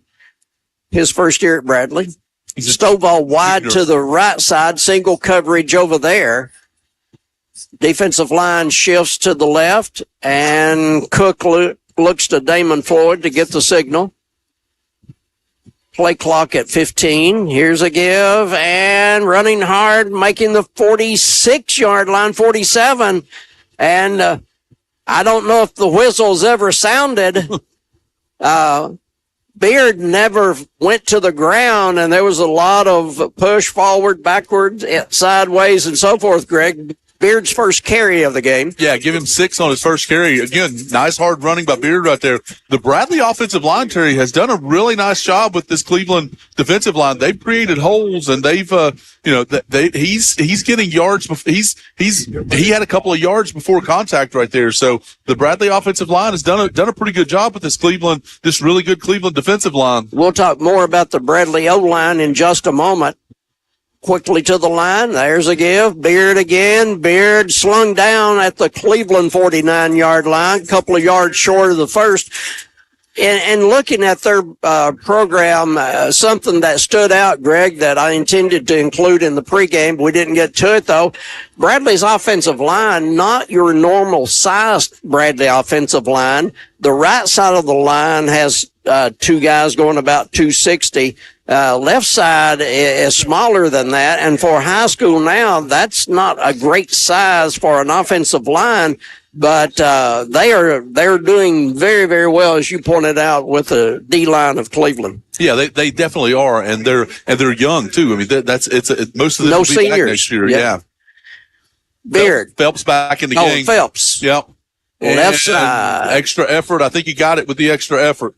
And side judge is saying yes. Move the chains first down to the Cleveland 45-yard line, and so they have run with authority to their left side. They love it that way. 20 for 112 for Phelps back in the game. Clock at the 5:41 mark of the third quarter. Still halftime score of 14-7, Cleveland on top. Cleveland will send back in Jonathan West for the D-line. Twins right side. Here's a give, bouncing outside to the left side and turning the corner, finally forced out of bounds inside the 35-yard line. Phelps again, as they caved in the contain over there, and Phelps down the sideline. Phelps 48 yards here in the third quarter, Terry. He's got nice jets. When he gets the edge there, he's got nice speed getting upfield. And to bring back a saying Greg used 2 weeks ago in the Bearden game, if he's even, he's leaving. That's exactly right. If he's even with them, he's leaving. He's getting upfield. Greg, that's a classic right there. I had to steal it from you and use it tonight. Here's a give. Cleveland stops him at the line of scrimmage. So that's one of very few negative plays that Phelps has had here in this game. 3rd down and 2 at the Cleveland 42. Clock down to under the 5-minute mark just now. As running the show, Tucker Cook, only a freshman, 5'9", 160. Older brother, Tyler Cook was the starter this year, but he got hurt in the first game. And Cleveland makes a lineman jump. Big Westfield went kind of to his right just a little bit, not across the line, just moved laterally. And lineman for the Bears responded by jumping. So 5 yards on the Bears, and it's a little bit tougher call. Yeah, it definitely makes this a little harder. You know, again, you expect them to just run the football right here. So now instead of getting about 2.5 yards, they're going to have to get about 7. It will be number 6, covered by number 6, Smith of Cleveland, number 6 on Stovall, number 6 Bradley, and Bears jump again. So 2 straight on the Bears. They go from 3rd and 1 to 3rd and 11 real fast. Didn't take long. What do you think Damon's Floyd blood pressure is right now? I would say about 150. Over 150. Over 150. Yeah. After the next play, we'll go down to Jason on the sideline for Crawford's Pharmacy sideline report. 3rd and 11 for the Bears after 2 5-yard penalties. Cook going over the middle. Pass is going to be caught at the 20-yard line. 3 defenders in the area, but nobody went to the ball except the Bear receiver. And everybody, that's Caden Cantrell again, the freshman. Everybody had a chance at that ball, I thought, except Cantrell. And then he's the one that comes up with it. At the 20-yard line, they convert on 3rd and 11 to keep the drive alive.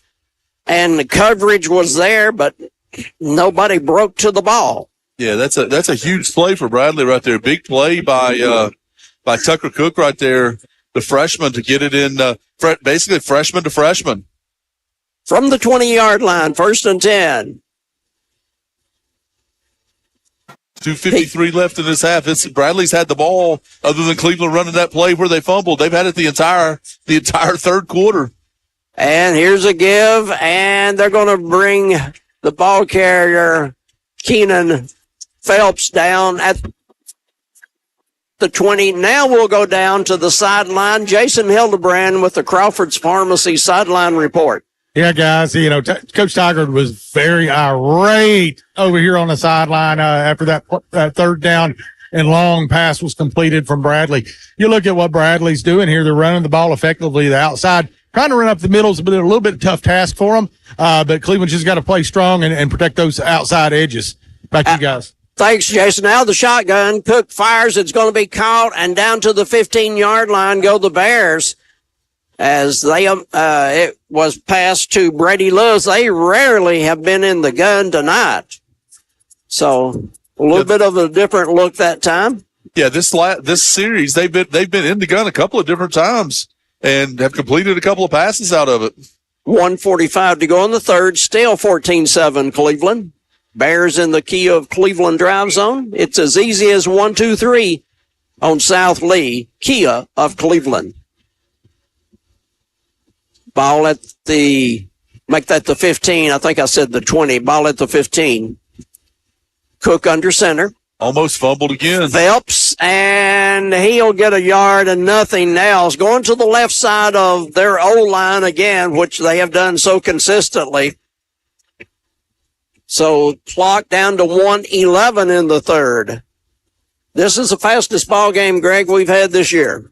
Oh, there's no doubt. I mean, when you run it as much as it has been, you definitely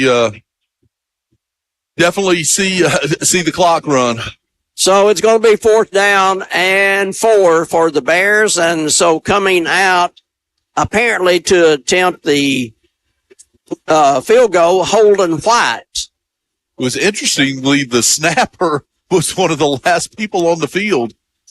From 30 out, the lefty kick is a low line drive, never got close. And White, a sophomore kicker, got no air under that one. He was looking for his second made field goal of the year, and Holden just never got it more than about 6 feet off the ground. So the ball will go over. A third down consuming drive, as Jason pointed out a moment ago.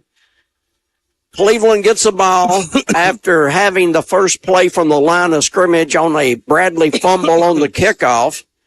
And then Cleveland fumbled the ball. So that offense has had a long rest. Am I right, Terry? This is, I believe, the second play of the third quarter for them? It is. Wow. And it's going to be Davis. And some running room, and Davis will get to the 26 and be thrown back. A late flag. Way after the tackle. So let's see what this one's going to be about. Something tells me it will not be 5 yards. Huh. It's going to be on Cleveland. We just see what it is. Unless it's half to the goal. Dead ball. Personal foul. Personal foul on the Raiders. And so instead of having it at the 25, about the 12, 23 seconds still on the third quarter clock.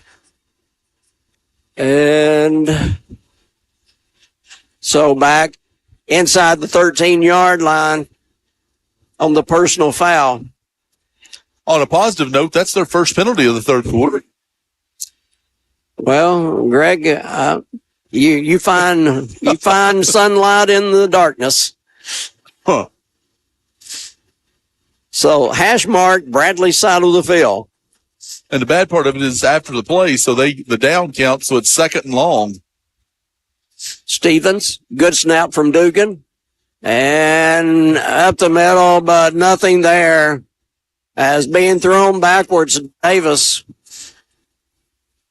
And that's going to bring the third quarter to an end. At the end of 3, we still have the halftime score. Cleveland 14, Bradley 7. We'll be back in 60 seconds with the exciting fourth quarter. Don't go away. Being part of a community means different things to different people, but most people agree that communities provide a sense of identity, shared responsibility, and often serve as a source of support. Southland Finance has been part of our community for over 25 years, and they're proud to support our local schools and students, whether in the classroom or on the football field. Just as seasons change, exciting changes are happening at Southland Finance. Stop by our Cleveland office at 950 25th Street in front of Ace Hardware. Imagine a truck that doesn't just own the road, it dominates it. It's not just about the destination. It's about the journey. And our new GMC Sierra is elevating every moment of that journey for me. It's not just a truck. It's a lifestyle. Don Ledford didn't just sell me a truck. They saw the lifestyle I wanted and they found me that truck.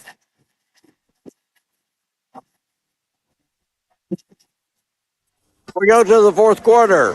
14-7 Cleveland. Greg, exciting ball game here at Bears Stadium in the 50th game ever played between Bradley and Cleveland. Terry, this is still anybody's game right now. I mean, it's third and long for Cleveland. Unless they get this 18 yards right here, they're going to have to punt to Bradley, and Bradley's going to have the ball in pretty decent field position. So, again, this is when you play these games, you throw records out the window because both teams are going to give it all they've got and more every time. And it's going to be a sack, a Food City sack of Cleveland. Let me get it right in a second. Yeah, Jay Stevens. No, it's going to be McGowan. McGowan eats the ball at the 5-yard line, never found a receiver. And so McGowan sacked, a Food City sack. Stovall had a nice return the last time, so we'll see what he can do this time. He's planted at his own or at the Cleveland 40-yard line. So again, Bradley set to get really good field position. Bolaño standing in his own end zone. Love the discipline from Bradley. They haven't fallen for the Cleveland switch yet. High punt, and Stovall catches on the run to 37. He's at the 30. Left sideline, 25 and out of bounds. So great field position for the Bears as we start the fourth quarter. 14-7. The defense again is being called upon to do their job as they have been on the field a whole lot longer than the offense tonight. And that's the way Bradley thought that was their best chance of winning this ball game, ball control, and they've been pretty successful, but Cleveland has the upper hand at 14-7. Yeah, it's a 7-point game. You got 11 minutes left in this one, and Bradley Central almost in the Kiev Cleveland drive zone. So it's, and with some momentum right here after a great defensive stand. So we'll see if they see what Phelps can do right here, see if they can punch it in and tie this thing up. From the 25-yard line, freshman quarterback out of the gun, fires over the middle. Lewis can't hold on. A little over his head. The arms went out. He just couldn't control the ball.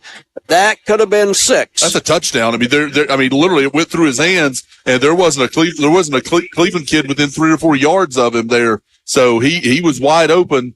Some miscommunication right there. They've got to get back, and they've got to cover and not let the players get behind them. Lewis, second leading receiver for the Bears, coming into the game with 12 receptions and 2 touchdowns through the air through the first 8 games. Back under center will be Cook. And looks like Bears jumped again. So move them back 5 yards. Cleveland moving their defensive line at the last second. I think they've got Cook's snap count down pretty good, and so at the last second, D-line is moving for Cleveland lateral, and drawing the Bears offsides. Yeah, both teams with 9 penalties. Bradley 9 for 85, and Cleveland 9 for 58. Cook to the air, 1-on-1. And incomplete. There was contact between the defender Collins, the intended receiver Stovall. I think if the pass had been closer, there could have been a flag on that play. Well, and you got to put some air under. You got to give Stovall a chance. He's 1-on-1 there with Trent Collins, who he is probably 7 to 8 inches taller than, and you've got to put some air under that and give him a chance to go up and get it over top of Collins. You've got a freshman quarterback for the Bears learning the ropes under pressure. Yeah, in a pretty big game. Cantrell will be the H-back to the left side. He's been successful. And here is Cook under pressure. Can't find a receiver. Rolls to the 30. Rolls to the 20 and forced out of bounds. So making something out of nothing, freshman quarterback couldn't find a receiver. They took away Cantrell there on that play, and that was going to be one of his primary targets. The other one, Stovall, on the right side. And Cleveland took those away, and nice run that time by Tucker Cook to go all the way down. Makes it to the 18. Fourth and manageable now. You got fourth and about 3 there. So it's definitely manageable. We'll see if they try to get it to Phelps or if they do try to get it up in the air. Here's the give on 4th down. No give. He's going to go there. Pass is intercepted. Cleveland at the 1-yard line. Cleveland to the 10, 20, 30, and forced out at the 35-yard line. Second interception of the game for the Cleveland D. We've got flags everywhere. See what this one's going to be all about. Now, I think we've got Yancey on a personal foul down here about the 12-yard line, and then I don't know what the second flag is. So wait and see how this one is resolved. Cleveland comes up with their second pick near the 1-yard line of the game. Scott on that interception for Cleveland. And let's see. Official is going to say Cleveland ball, chop block against the defense, but a personal foul also. So two different infractions there. So they'll take the personal foul at the 12-yard line and mark it back to the 6. Cleveland again deep in their territory to start this drive. And let's go down to Jason Hildebrand with 10:24 to go in the game. Jason, your thoughts on this one? Yeah, I mean, you look at it here, guys. I mean, it was a huge turnover there. You know, Bradley hasn't thrown the ball often, but, you know, they did go to 88 there, and it went through his hands, like Greg said. I mean, that was so close down there on the sidelines. It should have been caught for a touchdown, as a matter of fact, and they just come up short on this, and it was a good turn away by the Cleveland defense, making a play when they had to with their backs against the wall. You know, it's unfortunate we had another penalty on a run back, but instead we still turned them away and kept them from getting on the scoreboard again. And let's see what we can do with the ball here on offense. Back to you guys. Thanks, Jason. Jason Hildebrand on the sideline. It's going to be a direct snap, and coming out of there, number 0, the one and only A.J. Westfield. Yeah, it's a sophomore Kyrie Scott with a big interception right there on 4th down to knock that down and to give Cleveland the ball back. Coach Tigard said a few weeks ago, we got to get more playing time in there for Scott. So they're doing that tonight for sure in this game. So the ball up to the 9-yard line. Nice gain that time on the snap to AJ. Here's a direct snap, flag on the play. Davis coming around the right side, and Davis is forced out short of the 20-yard line. That's going to be on Westfield. He left early. It's going to be a legal motion on Westfield. He left before the ball was snapped. So AJ coming out of the game, and let's see if they send quarterback in or not. And we have a bear down on the sideline and in front of the Cleveland bench. I can't see the number. But anyway, another break in action. And we're in the fourth quarter with 9:38 to go in the game. Gives us time to talk about some very special people that we need to give recognition to. Penalties brought to you by Independent Insulation Services. Your spray foam experts, 423-716-3762. As getting up, walking off the field with a little bit of help is Andrew Carroll, sophomore linebacker. Also helping bring the game to you, Food City, with a quarterback sack. Anytime we have a quarterback sack, brought to you by Food City. Huddles, and Bradley's done a lot of that. Huddles by USS, Chattanooga's waterproofing and foundation expert. USSTN.com. USSTN.com. Chattanooga's waterproofing and foundation expert. Also, and we'll get the others in just a moment. So back to play. Interesting, McGowan into the game at quarterback, but he's at wide receiver. So Trent Collins is actually at quarterback right now. And here's a give. The give up front. I think it's for a couple of yards. Sarton took the snap there. They had all kind of movement there with Collins in there, and not movement, but different personalities in there. Collins lining up as though he was going to receive the ball, but instead Sarton on the direct snap. Clock will show 9:12 to go in the game. It's still 14-7 Cleveland. Blue Raiders trying to break a 9-game losing streak to the Bears. The last time Cleveland beat Bradley was 2014.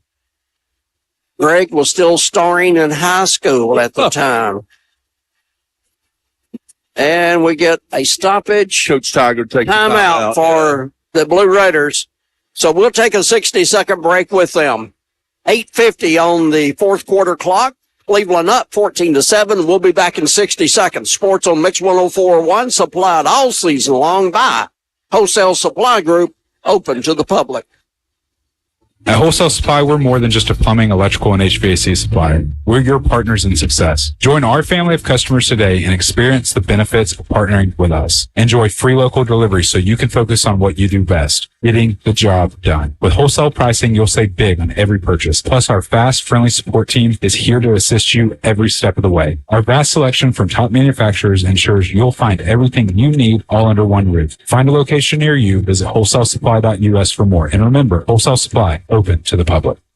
Being part of a community means different things to different people, but most people agree that communities provide a sense of identity, shared responsibility, and often serve as a source of support. Southland Finance has been part of our community for over 25 years, and they're proud to support our local schools and students, whether in the classroom or on the football field. Just as seasons change, exciting changes are happening at Southland Finance. Stop by our Cleveland office at 950 25th Street in front of Ace Hardware.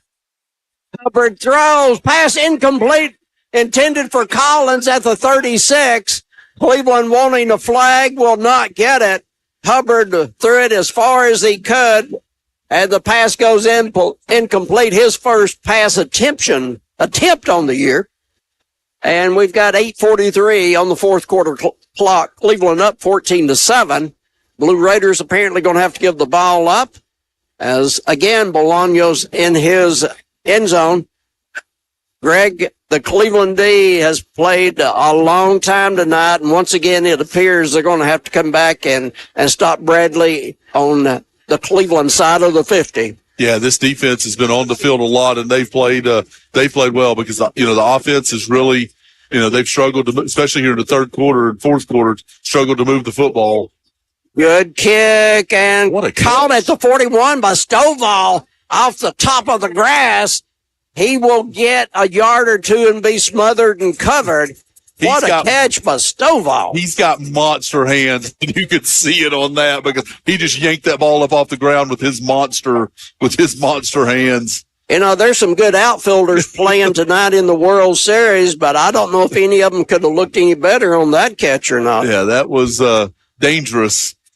I'll say. He might not be as tall as Judge, but what a catch. Yeah, that was dangerous. He probably should have let that one bounce. I kept thinking he's going to fumble. Yeah. Anyway, Bradley has the ball at the Cleveland 39, so the Cleveland D has to rise to the occasion again. They move late, but not offsides. Here goes number 4, as always, for the Bears. Phelps goes inside the 35 to the 34. Well, we had not had any news on Phelps this season, put it that way. I don't know that he's had a lot of acclaim, or else I wasn't paying attention, but he has done so much work for the Bears tonight. Terry, as the old school guys would say, Phelps has carried the mail tonight. 25 carries, 128 yards. And he just went over the 128 mark as he goes to the 29-yard line. Chain Gang wants to move. The official says, no, stay where you are. Ball just inside the 30, so less than a yard to go. And it's going to be third down for the Bears at 7:30 of the fourth quarter. This is where Bradley has gotten some penalties lately in this third and short, so we'll see if they can get a snap off here, and they do. It's Brady Lewis on the carry. And he will have the first down. Fullback carries, I think possibly the first time tonight. That is his first carry of the night. So a first down, and that was a nice call by Damon Floyd. Everybody's expecting Phelps, and so give it to the upback for the first time. He'll get your first down. The chains will move. It's a Cleveland forward first down, and the ball spotted at the Cleveland 27-yard line, hash mark Bradley side. Terry, I suspect Damon would be perfectly content right here running a ton of clock, getting the ball into the end zone, and maybe going for 2 to try to win this thing. As Phelps tried to cut, he goes down, so no gain on the play. Sam Sarton and friends are there. Coming in on the D-line for Cleveland is going to be Gabe Boer, Jr., back in there. So 2nd and 10 as Phelps slides down. Pass going to be caught by Stovall. Cleveland hits him and finally gets him out of bounds. That pass might have been the best one of the night by Cook. It was on the money. Stovall just goes about 5 yards, turns around, And Stovall will get them to the 13-yard line of the Raiders. His first catch of the night. And you're right, Greg. They may be looking, if they score, they may be looking at a 2-point attempt. 6:20 on the clock. I think I would. Ball still on the hash mark far side. It's been that way practically the entire game. The freshman Cook gives. Phelps weaving his way and just not wanting to go down. Will he get the 10? It looks like he does get the 10. So third down coming up. Second down, my fault. Yeah, he just You're right. just got that first down. So, yes, make it second down. Wishing it was third, but it's not. Again, we're down under 6 minutes here in this game. Cleveland leads 14-7. All the scoring happened in the first half. Yeah, the scoring summary doesn't take long. All the scoring happened in the second quarter. Nobody scored in the first. Nobody scored in the third. Oh, Bradley moved again. Cleveland D-line again being their best friend as far as getting the ball backwards. The D-line again for Cleveland, and they've got the snap count down, Greg, because they know exactly just before the ball's going to be snapped to move the shift lateral, and Bradley's O-line just can't refuse the temptation. Terry, a couple of scores right here. Meigs County in region 36-0 at the half over Brainerd. And one that I think is very interesting. Ray County Tyner Academy were tied at 10 at the half, and McMinn down to Powell 24-0 at the half. Yeah, Powell is good. Ball at the 15, and here goes Beard. Beard right side. Beard forced. No, I thought he was forced out of bounds. Play on the other side of the field. He didn't go out where we thought. He went inside the 5, and Beard very close to scoring. Yeah, that's going to be a first down, and I'm not sure what happened there, but he cut it up. I think they thought he was going out going out of bounds, and he just cut it up. So did I. Yeah, as did I. Everything looked to be that way, and Cleveland with a guy getting up slowly. I think it's Sarton getting up slow. Yeah, it's Sarton getting up slowly. And they go out to check on him. Sam, a very big part of the offense and defense. Big, muscular guy, a senior. If Sam wishes to play next year, I hope he gets the opportunity. First and goal for Bradley at the 2. So 5-10. While we got this break, let's go down to Jason on the sideline for our Crawford's Pharmacy sideline report. Hey, guys, I tell you what, you're really looking down here at a very, very subdued Cleveland sideline, which we hadn't seen all night. Feel like there's a little bit of nervousness in the air, especially with how the defense has been on the field basically the entire second half, not being able to capitalize on mistakes that Bradley's made up to this point. They've just got to stay in there and fight. And it's going to be tough with the backs against the wall right here. But I am in Greg's camp here thinking Bradley will go for 2 if they punch this in. Back to you guys. All right, thank you. Scott will be the fullback, and Phelps will be the tailback. Under center, Cook. Here's a give. Phelps, is he in? No indication, and he's knocked back. No score. The Cleveland D giving it all to stop this Bradley attack. The ball is inside the 1. Yeah, Terry, you're thinking here, Jason brought up a very valid point. He talked about a little bit of nervousness. I mean, you're on a 9-game losing streak, and a lot of those games you thought you had a chance to win or you won, and, you start thinking back towards that, and, you can't let that mindset get to you. Here's Phelps and knocked down. Offside on Cleveland. So they got there a little bit too soon to put it at the half-yard line. So their fullback got a first down a while ago, his first carry of the game. Let's see if they go to him or go to Phelps. I don't think, I'm not going to say. I don't think quarterback sneak because he weighs 160. But you took the words right out of my mouth. I don't think you go under center and go quarterback sneak here. He is under center. Phelps is in. From a half yard out, Bradley within a point of tying the game, within 2 of taking the lead for the first time. Cleveland led 7-0. Cleveland was tied at 7. Cleveland leading 14-7, and now it's 14-13 Cleveland. Looks like they're keeping their offense on the field. They're going to try to take the lead right here. As in there, probably will line up as HVAC is Caden Cantrell. Couple of receptions tonight. As the point after attempt coming up after a Tennessee Valley Urology touchdown run by Phelps. Looks like they changed their mind and they just got to come out and kick the extra point. Damon Floyd with 4:24 to go. Apparently going to try to go Damon for one. I thought Damon might be a gambler. Here's a kick. Oh, and he missed it. He missed. What? Misses an extra point. The young sophomore kicker misses the extra point. He missed a field goal earlier in this half. And Cleveland dodges a bullet with 4:24 to go. And Terry, I was literally about to say the way White looked on that last field goal, I don't think they have any choice but to try to kick an extra point here. So that was ugly. Bradley, yeah, it was a bad miss. I mean, not to say unkind things, but it was just nowhere close.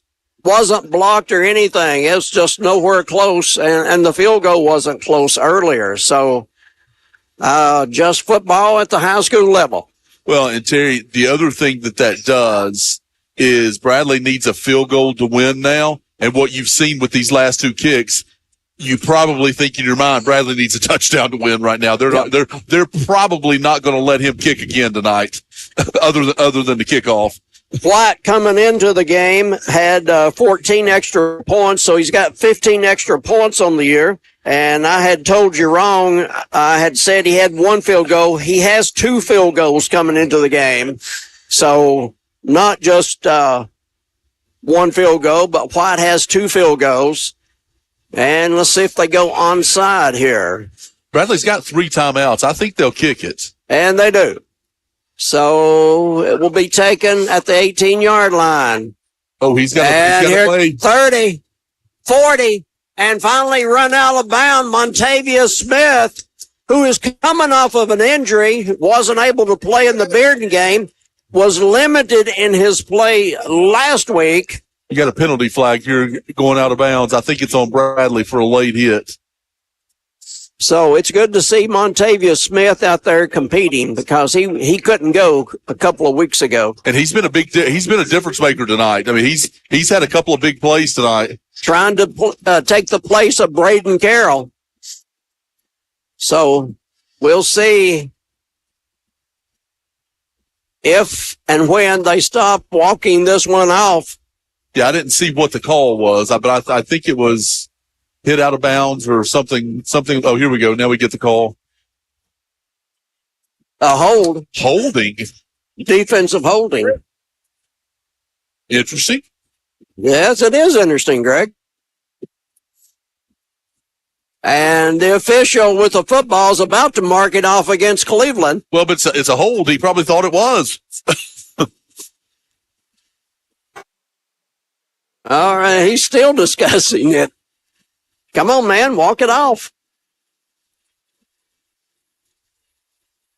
He's handing the ball to another official. I don't get this at all. The 2 Bradley coaches talking to the official on the other side of the field. They're going to get another football to give them some time to think about it. All right, so Bradley will get their football back that they kicked. So anyway, that guy's still not wanting to walk it off. Well, he's like, "Are you sure?" It was going to be an early exit, Greg, but I don't know now. 4:11 to go in the game, and here's the mark off, and it's going to be at the 42 of Bradley. 1st and 10, Blue Raiders leading 14-13. The 50th meeting ever between these two schools. Cleveland has played football 60 years, and this is the 50th meeting. Davis to the 35-yard line. Nice carry on 1st down. Got blocking up front. Nate Carter, Dugan, the other guys up there making room, and Davis goes through to the 35. That was his 4th carry of the second half. Jerry, he's 4 for 13 in the second half, 18 for 131 for the game.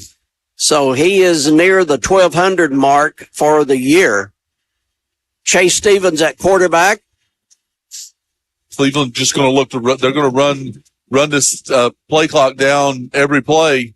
3-man line for the Bears. And it's going to be Davis. Davis trying to get through a hole, hesitates, and then bursts through to the 30. It's 1st down. Cleveland Ford 1st down. It's a big 1st down right there. Great run by Davis.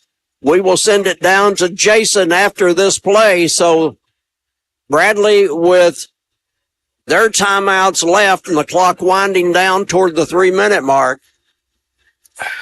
If you're Cleveland here, Terry, I'm not sure you want to punch this ball into the end zone. You just want to get a couple of more 1st downs and just run the clock and not let Bradley touch the football again. Is what you want to do. So at the 30-yard line, 1st and 10, a Cleveland Ford 1st down. Sneak out of here with a 1-point win. And Stevens has the ball, turns, nobody's there.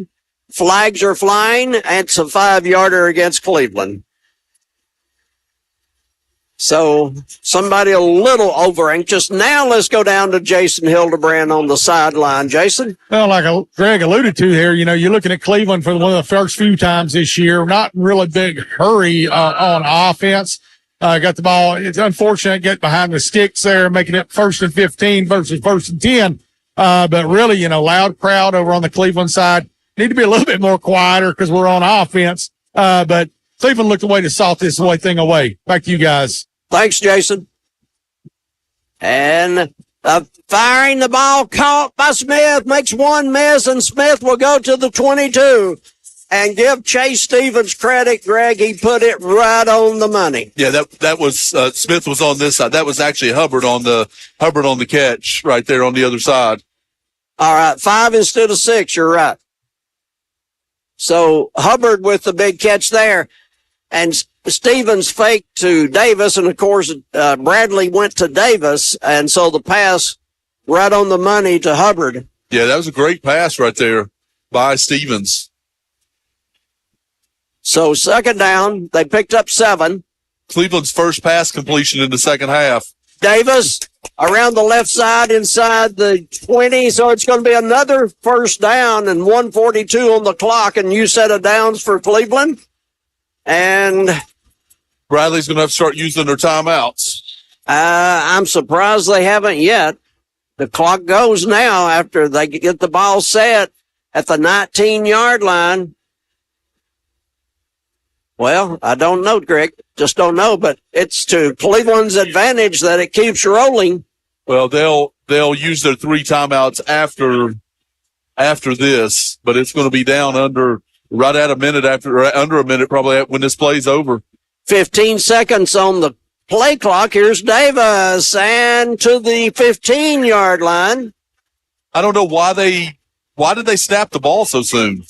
That I don't know. I'm thinking the same thing. You had all that time that you could have held the ball, but they decided to snap. You could have put the ball under a minute right there. Got to be wary of the clock.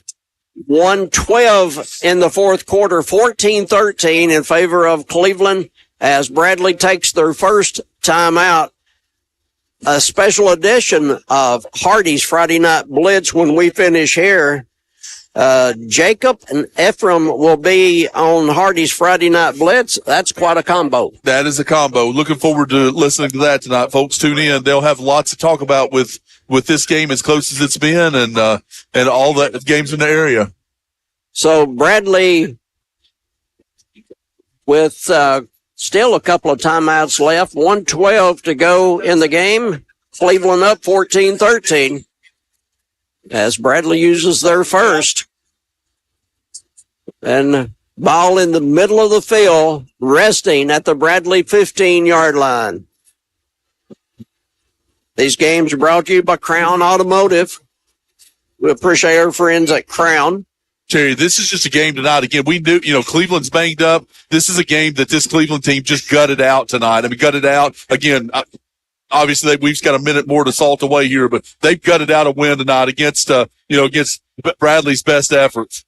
And here is Davis eluding would-be tacklers at the line of scrimmage. Scoots left, turns the corner, forced out at the 10, but flag on the play, holding against the Raiders. So that's going to cost them 1:06 to go in the game.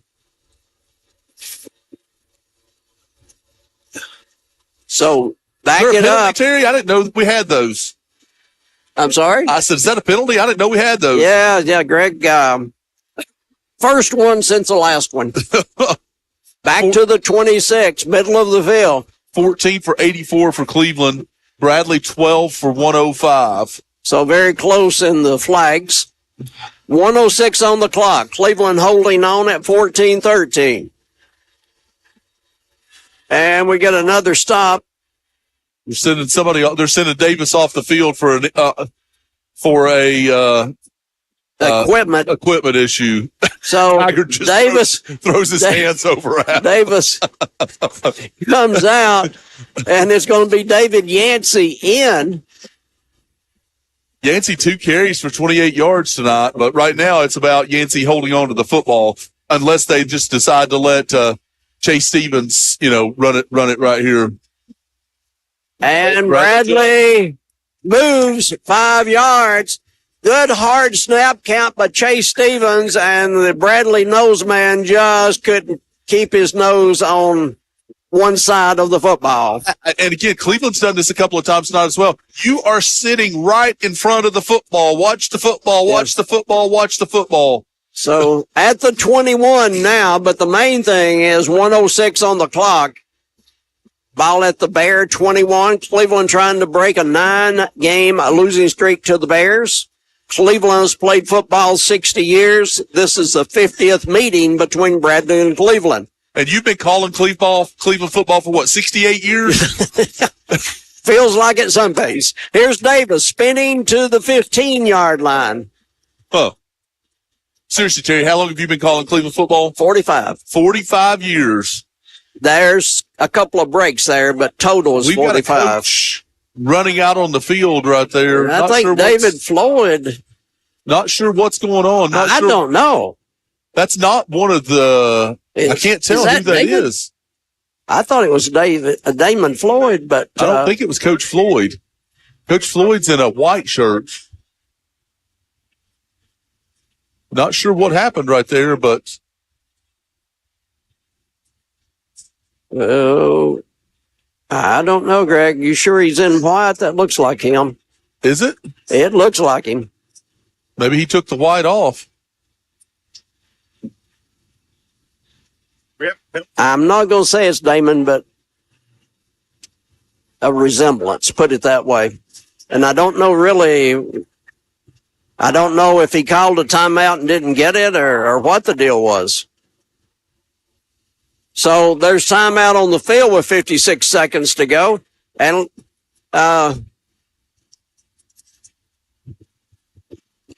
we'll see as the officials walk over to the Cleveland huddle. It's going to be a dead ball.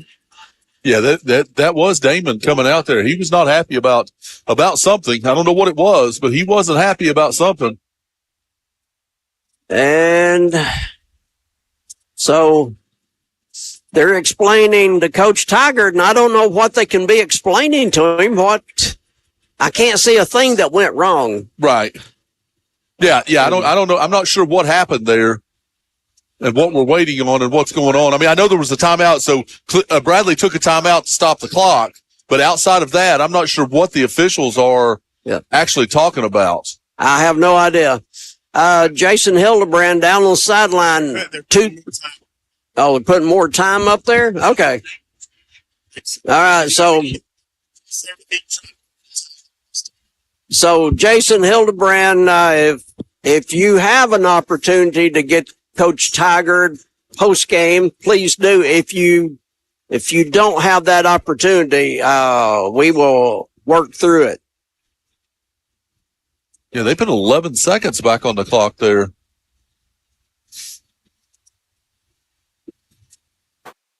So we'll see if we can get both teams back out on the field here and see what's going on. Well, they have a penalty against Cleveland, but we are on the visitor side, and of course the head official gives the indication to the home side, and I do not know what that was about at all. Jason, do you have any idea about this penalty? Regarding the penalty, guys, I'm not sure about it, but I do know that I looked at the clock and it was about a minute, and they put it back to 1:07 when Bradley was trying to call a timeout there. So, my opinion, it should have been about 1 o'clock, and I think that's why Damon Floyd was so upset over there on the Bradley sideline. All right. So they're not going to mark anything off against Cleveland. On a positive, though, Cleveland gets it in second down right there, so they actually have a chance to. They've got a chance to run more clock here. And here's a give to Westfield. The Cleveland fans go wild as Westfield will go to the 14-yard line. I think they thought he had a first down right there because he crossed the marker, but it's third and long. Yeah. So anyway, Bradley will use a timeout. And that's their final timeout. So again, that penalty actually helped Cleveland because now they get to run, they're going to run a play here, and they'll let the clock will be down to like 12, 13 seconds by the time this play's over. So 59 seconds on the clock, 25 on the play clock, and it's going to be third down Cleveland. Yeah, they'll run this play and then let the clock run and probably call timeout with 1 second on the play clock. So they even if they don't get the first down right here, they can run this thing down probably about 11 seconds.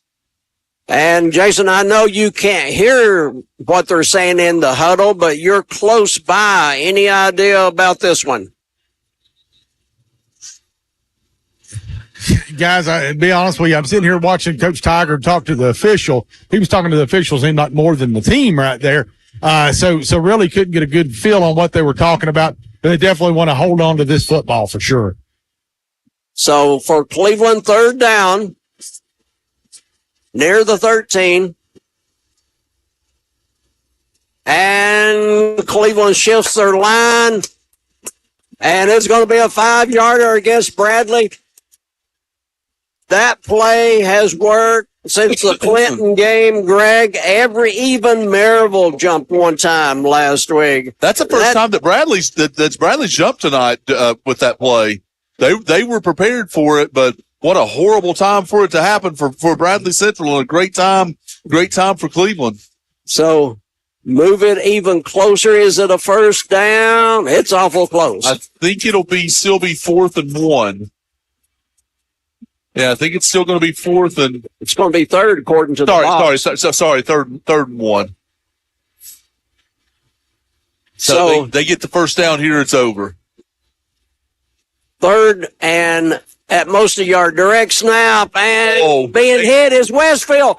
But the big man powers and shoves and pushes, and he goes inside the 5. Yeah, he was trying to get to the end zone, but the last thing that Cleveland wanted was for him to get to the end zone right there. He just needed to fall down when he got the first down and call it quits. So that's going to be the ball game. So Westfield, they put a hand on him at the line of scrimmage, but that's not going to stop him. Down on the field for Bradley. Landon Scott. Their fullback and linebacker, Landon Scott. He's played his tail off tonight. He's played hard all night long. So that young man is tired, if nothing else. Absolutely. So Landon Scott on the field. Westfield powers, shoves, moves people, and fights. until he got to the 4. I know he wanted that touchdown right there, but that was the best thing. Yeah, the best thing that could happen is what happened. Bradley actually should have just let him go on into the end zone is what they should have done, because that would have given them at least a chance. But again, in that time, they didn't even think about that. So they get him down, and he and now they're gonna run one play, and that'll be it. So first down with A.J. Westfield carrying the Mail and the Bears to a first down at the 4.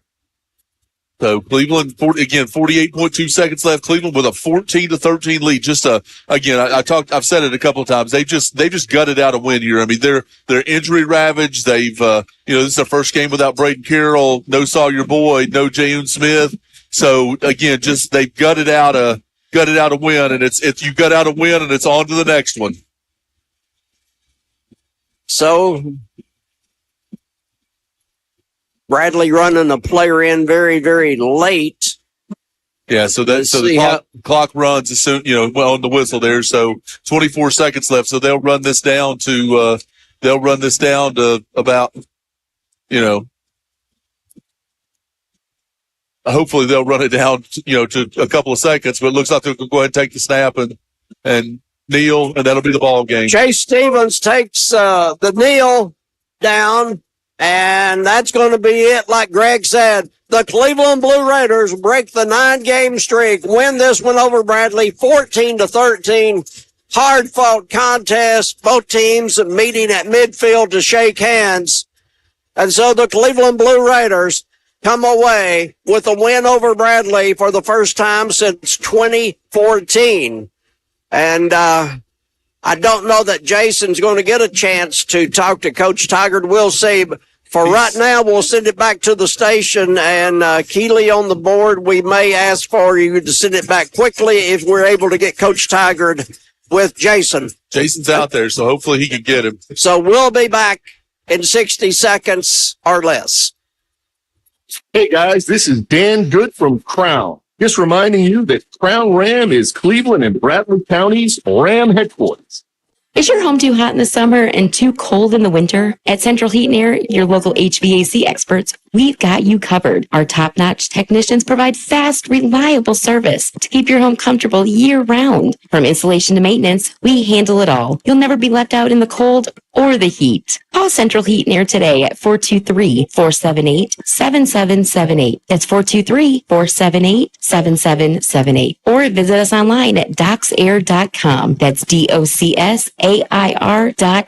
Central Heat and Air, your healthy home company. Coach Tigard, second year Bradley Cleveland rivalry, come out victorious tonight. Had to overcome some injuries. It seemed like Bradley had the ball whole third quarter. What'd you learn about the team tonight? Yeah, we're overcoming a lot of injuries. We don't have a lot of kids to begin with. Got about 40-something kids. Brought up 12 freshmen this week. We got 3 out of the 4 best receivers hurt.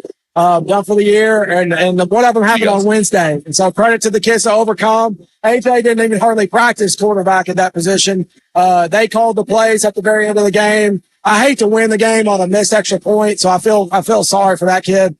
But hats off to them. They did a great job to keep the ball from us. I felt like we were backed up inside the 10. I don't know what our starting field position was, but they did a great job. I'm just happy for the kids, the community. It's been 10 years, and it's been a couple things. It's been 10 years that we've hit this year. So we wanted to break a bunch of streaks this season. We're still building, still learning. Well, we came a long way tonight. Well, congratulations. Go celebrate with your team, Coach. Thanks. Back to you guys. Jason, thank you very much. We appreciate you and Coach Tigard.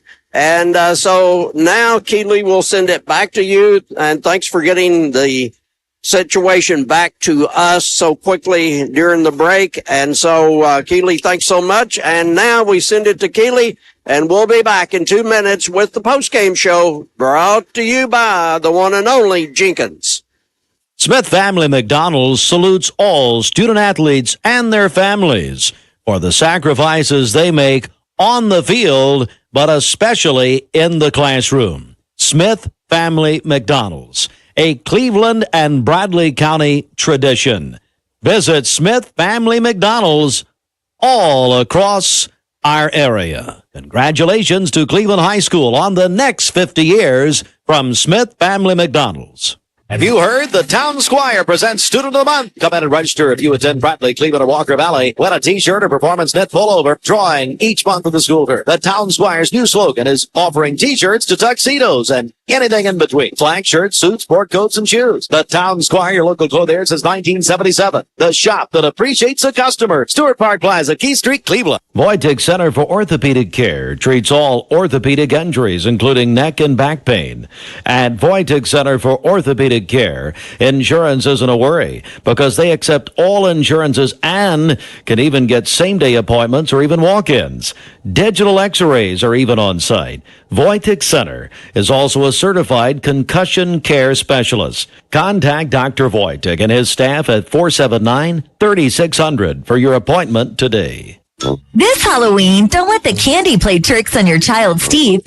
At Pediatric Dentistry and Orthodontics of Chattanooga, we're here to keep those little things healthy and cavity-free. From cleanings to braces, we make dental visits fun and easy for your little monsters. Our team is here to ensure that every smile stays healthy, no matter how much candy's in the bag. Don't let cavities haunt your Halloween. Visit PDOC.com to book your appointment today. Have a fantastic Halloween from all of us at Pediatric Dentistry and Orthodontics of Chattanooga.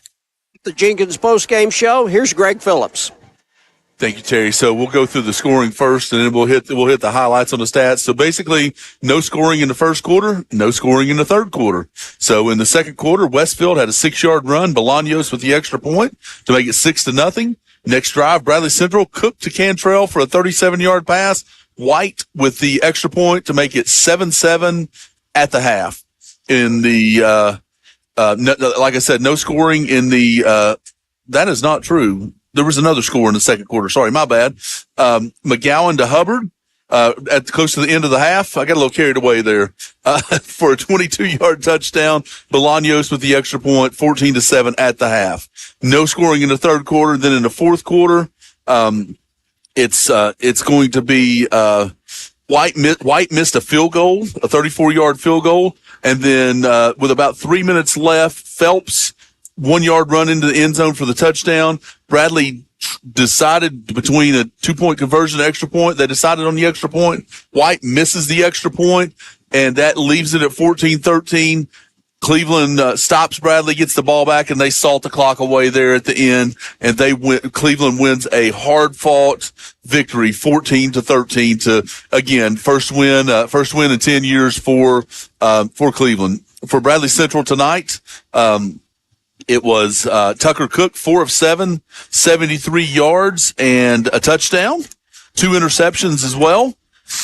Rushing wise, Brady Lewis 1 for 1, but it was a big first down. Landon Scott fell on a fumble, so 1 for -1. Brashawn Beard 3 for 20. Tucker Cook 3 for 11. But for Bradley tonight, the game ball will go to Kenyon Phelps. 30 carries, 139 yards, and a touchdown for the juniors. So they had 38 carries, 170 yards rushing. Receiving wise, Stovall had 1 for 14. Lewis had 1 for 4. And it was Caden Cantrell, 2 for 69 and a touchdown. So total offense tonight for Bradley Central, 243. And they were 17 penalties, 115 yards. For Cleveland tonight, Chase Stevens, 5 of 6, 36 yards. Cason McGowan, 4 of 7, 39 yards and a touchdown. Martavius Smith had 1 pass. He was 0 for 1. So Cleveland tonight, 9 of 14, 75 yards and a touchdown. Rushing wise, Isaiah Davis, 22 carries, 147 yards. Chase Stevens, 1 for -3 on that last kneel down. That was a big one. Cason McGowan, 1 for -6 on a sack. Martavius Smith, 1 for 3. David Yancey had 2 big carries tonight, 2 for 28. AJ Westfield, 5 for 27 and a touchdown. And Sam Sarton, 1 for 3. So Cleveland had 33 carries, 199 yards.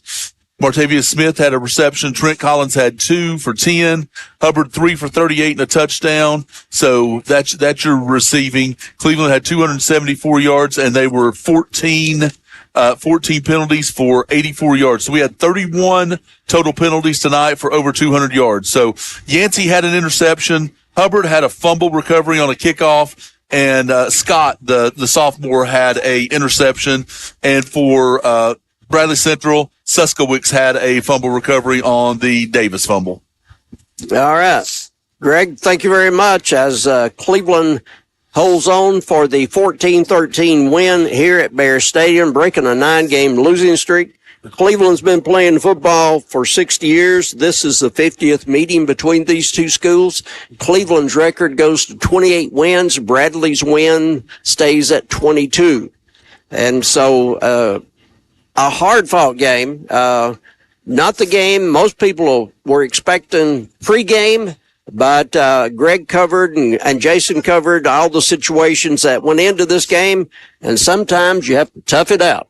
Sometimes you have to gut one out and get a win, Terry. So that puts Cleveland, I would assume that goes ahead and makes them the number 3 seed in the region, but they go to Hardin Valley next week, which should be a relatively easy win.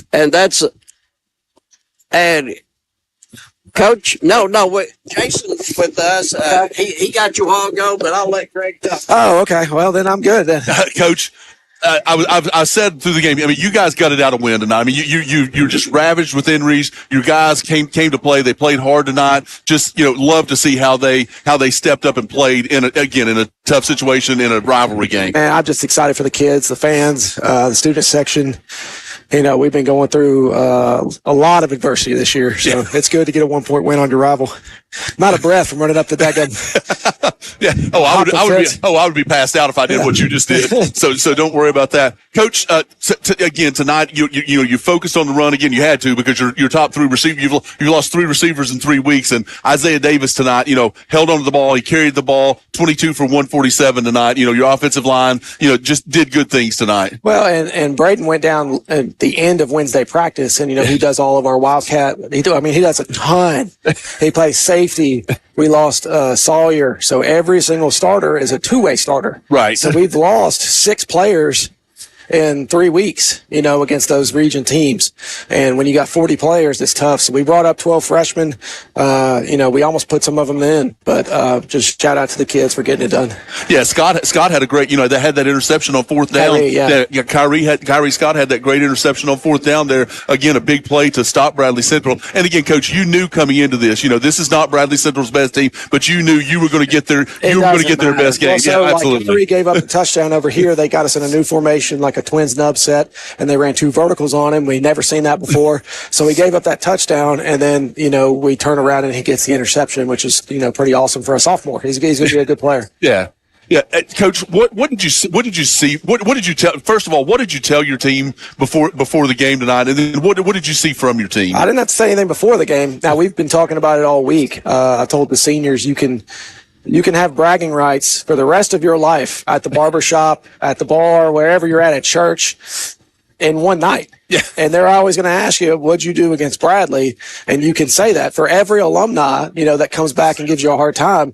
You can say, well, how many times y'all beat Bradley? You know what I mean? So it comes up from the minute I got here. They know it. So we embrace it. We know it's a big deal. Absolutely. In the first quarter, especially when we took the ball, I probably shouldn't have done that. We were real jittery.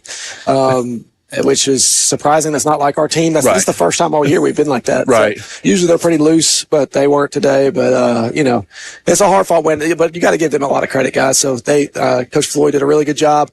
There's a million penalties, a lot of stuff to overcome on both sides. They've been dealing with injuries too.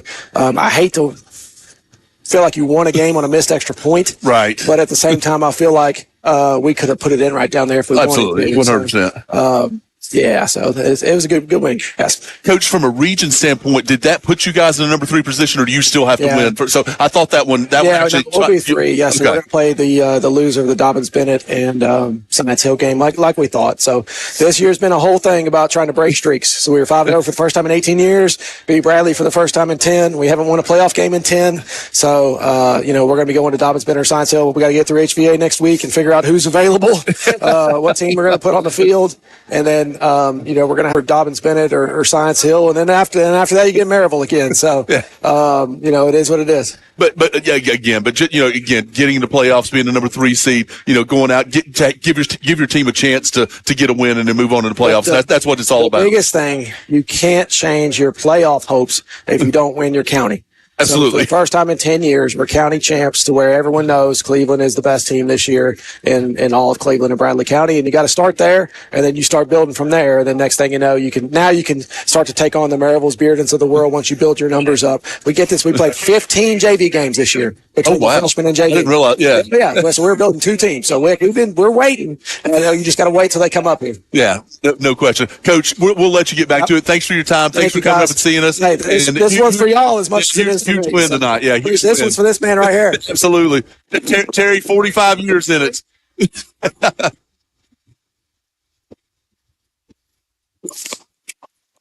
So Terry, thanks to Coach Tygard for coming up and spending a little bit of time with us. And again, it just tells what this win means for Cleveland and for this Cleveland High School football team. Yeah, absolutely. We appreciate the enthusiasm, and the coaches had the talent that they were given tonight. They made Cleveland play the game it had to play to win a hard-fought game. What about Coach Tiger dedicating his win to you, though? What's that all about? What's going on here? Terry? What's going on here? I might have been given credit for the last 9 games we lost, so who knows? But anyway, on a more serious note, stay tuned for Hardy's Friday Night Blitz, a very special edition of Blitz tonight. Now, this one's going to be a great one, Greg. Oh, yeah, looking forward to it. Ephraim and Jacob, their first time doing the Blitz. So excited for those guys. You guys listen in, call in, and help these guys make it a great show. For Jason Hildebrand, Greg Phillips, Terry Evans can say Cleveland wins at Bradley 14-13. Start the celebration and start Hardy's Friday Night Blitz. Thanks, Keely, and everybody at the station. Good night. Being part of a community means different things to different people, but most people agree that communities provide a sense of identity, shared responsibility, and often serve as a source of support. Southland Finance has been part of our community for over 25 years, and they're proud to support our local schools and students, whether in the classroom or on the football field. Just as seasons change, exciting changes are happening at Southland Finance. Stop by our Cleveland office at 950 25th Street in front of Ace Hardware. Imagine a truck that doesn't just own the road, it dominates it. It's not just about the destination. It's about the journey. And our new GMC Sierra is elevating every moment of that journey for me. It's not just a truck. It's a lifestyle. Don Ledford didn't just sell me a truck. They saw the lifestyle I wanted and they found me that truck.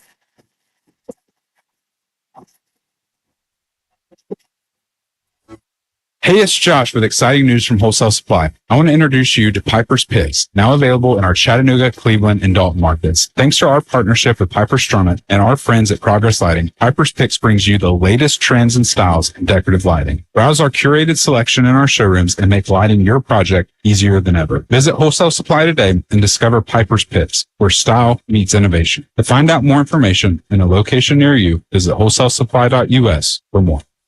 Being part of a community means different things to different people, but most people agree that communities provide a sense of identity, shared responsibility, and often serve as a source of support. Southland Finance has been part of our community for over 25 years, and they're proud to support our local schools and students, whether in the classroom or on the football field. Just as seasons change, exciting changes are happening at Southland Finance. Stop by our Cleveland office at 950 25th Street in front of Ace Hardware. Hey guys, this is Dan Good from Crown. Just reminding you that Crown Jeep is Cleveland and Bradley County's Jeep headquarters. Is your home too hot in the summer and too cold in the winter? At Central Heat and Air, your local HVAC experts, we've got you covered. Our top-notch technicians provide fast, reliable service to keep your home comfortable year-round. From installation to maintenance, we handle it all. You'll never be left out in the cold or the heat. Call Central Heat and Air today at 423-478-7778. That's 423-478-7778. Or visit us online at docsair.com. That's DOCSAIR.com. Central Heat and Air, your healthy home company. You've been listening to Cleveland High School Blue Raider football on Mix 104.1 WCLE.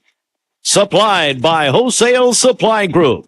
Download the free Mix 104.1 app and listen on your phone or mobile device at mymix1041.com.